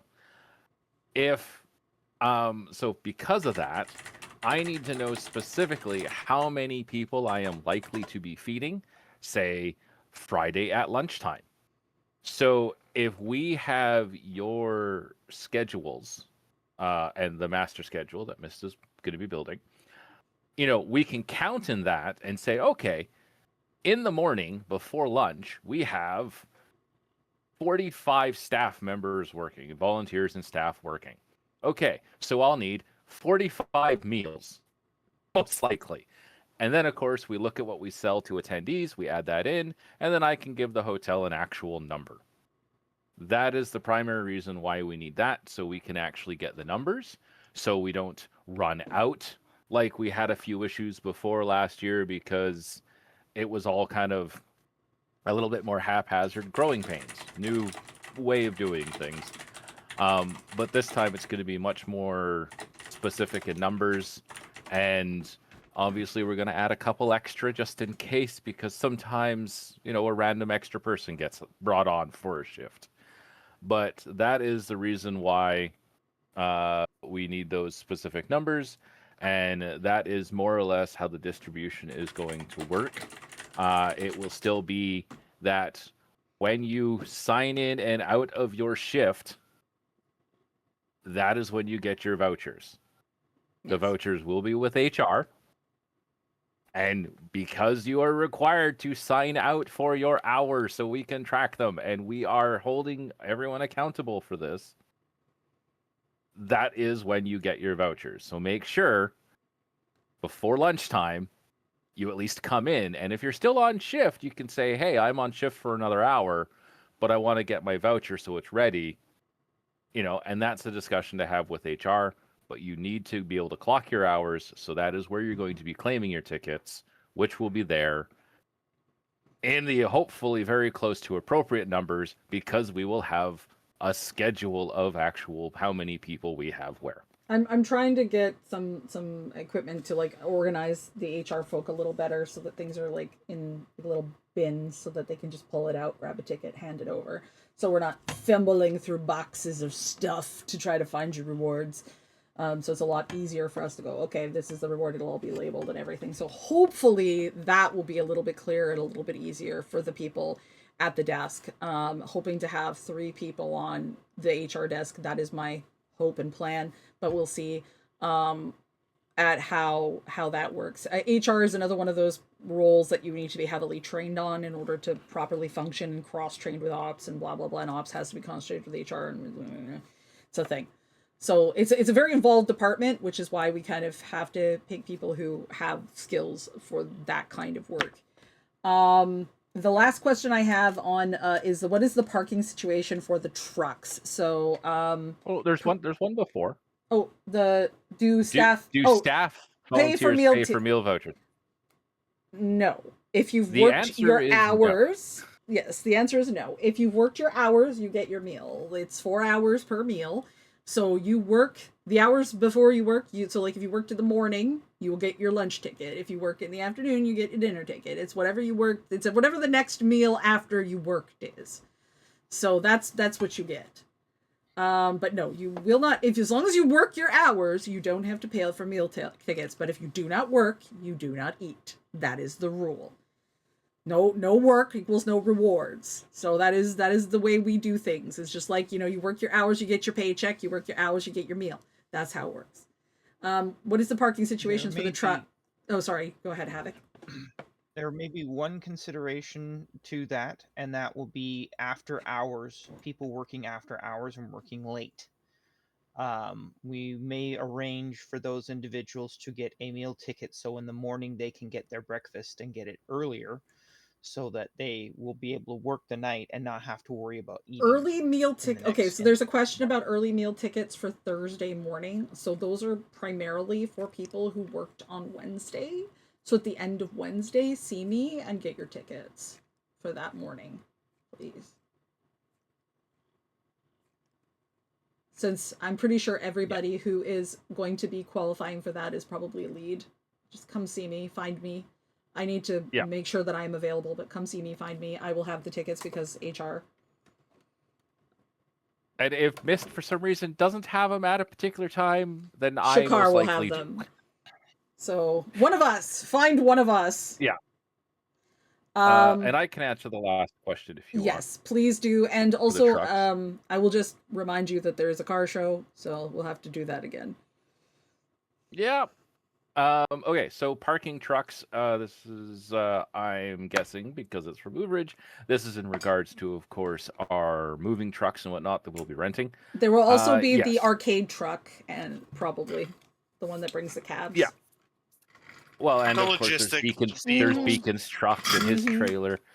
Basically, I need a list of all the large vehicles or trucks and tow trailers, etc., that are going to require parking. When it comes to the moving trucks, there will be specific areas out off the behind Britannia where they were parked last year, where the rolling gate is for the entrance into the hall. They'll be basically parked out there, kind of along the wall of the adjoint of the building on the other side. When it comes to people and their tow trailers, in the case of, say, well, Beacon's got a really long tow trailer, so his is a little different. But I do recall the arcade people had a smaller tow trailer, which was able to fit in a parking stall if they unhooked it from their vehicle. In that circumstance, I just need to be able to inform the hotel that there is a trailer parked, which is for our event. I basically need the information on the trucks and their trailer and or truck sizes so I can let the hotel know so they can plan accordingly with their property. Quick question regarding the pre-con hours entry sheet. Knows the meetings. What is meetings? Does that apply to this one, training, etc.? Yeah, it applies to these kind of meetings that might happen with your lead. It also, applies to training. Anything that is done pre-con like that, that isn't work necessarily specifically, it is training or meetings of just chatting, of planning, that is considered a meeting. For our Are we doing the same thing we did in the past where meetings, like if you have 80% of your hours in meetings, it doesn't count quite the same way? No, it doesn't count the same way. It's like counts about as 0.5 an hour, like it's like a half an hour. It's kind of like you can get multipliers of like 1.5 hours for like things like the evening shifts and doing logistics. You get like a kind of there. This is counts as less. But volunteer hours spanning panels count 1 to 1. Clock in and clock out. As long as your panel was delivered and it can be confirmed, we can add it. But it is helpful if you tell us that you've delivered your panel, because then we can record it. And then it's in the system. Like, it's just, if it isn't written down, it's hard for us to keep track of it with the amount of people we're keeping track of. That's more the issue. It's just, there's so many. It gets to a point where it gets incredibly hard to deal with trying to track each individual person's schedule without them telling us, hey, I come to deliver my panel, and can you put me in for an hour?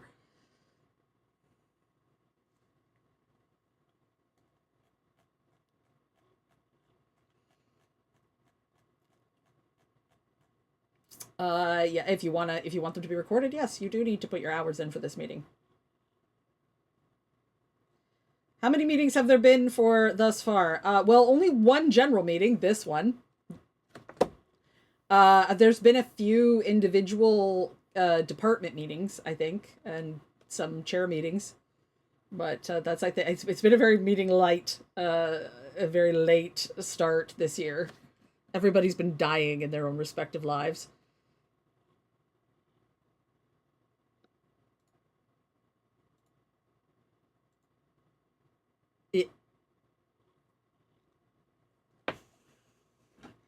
Yeah, you can reach out to Nevermore as well to do any entering of hours that need to be accounted for pre-con, and that we can, we have an input thing that we can put in as many hours as we need to. So, in the interest of wrapping this up before this turns into a 4-hour meeting, because we're already running at an hour and 38 minutes, if there's no last questions, or if you would like to just put them in the in the chat, in the staff, all staff chat, we can answer them individually, or you can reach out to these specific individuals to whom your question pertains to. Oh, Silver's got a quick question. Okay. What have you got there, Silver?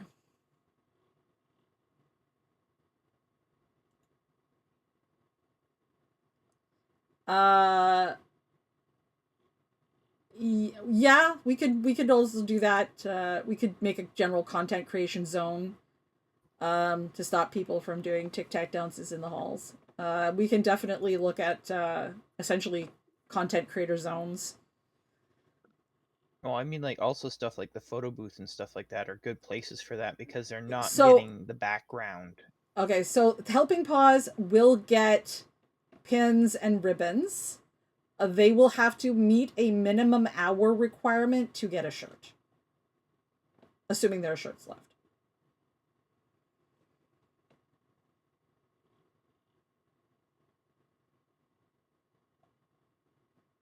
Everything, almost all of our rewards are hourly based. You have to meet a minimum hour criteria in order to pick up your a particular reward. So those will be published in January. Like I said, we're still working on figuring out some tweaks to hours and kind of sort of some additional stuff. So we're going to be figuring that out. But yeah, we have a photo booth. We're probably gonna kibosh one down the vendor hallway in order to get some extra space for tables that we need to put down there. But I'm trying to find other areas that we can designate as photo creation zones that work for that. And like I said, some of the hours for some things will change, so do expect that. I did record this meeting, so I am recording this meeting, so I'm going to try to make it available as a recording for anybody who wants to review it or who couldn't make it and watch it or whatever. Hopefully that'll be a way of getting people to be able to be informed without, you know, without them having to have been here, because I know it's not convenient for everyone, and we'll try to vary the days a little bit. But obviously these meetings are very long, so there's only limited days that all of us chairs and stuff and executives are available. So we probably will not have a meeting in December. The next meeting will likely be early January. Just so everybody knows, because Christmas is just too crazy for everybody. I don't think anybody disagrees with me on that. All right. Life be crazy. Life be crazy. Can we wrap this up then, Shakar? Yeah, no, I think we covered everything. Okay. And the questions. We are So, done we're for good. now. Any more questions can be left in the staff chat. Thank you guys, everybody, for coming. And hopefully we will talk to y'all soon. Various things. Get groups together and stuff. Thank you very much. Night all.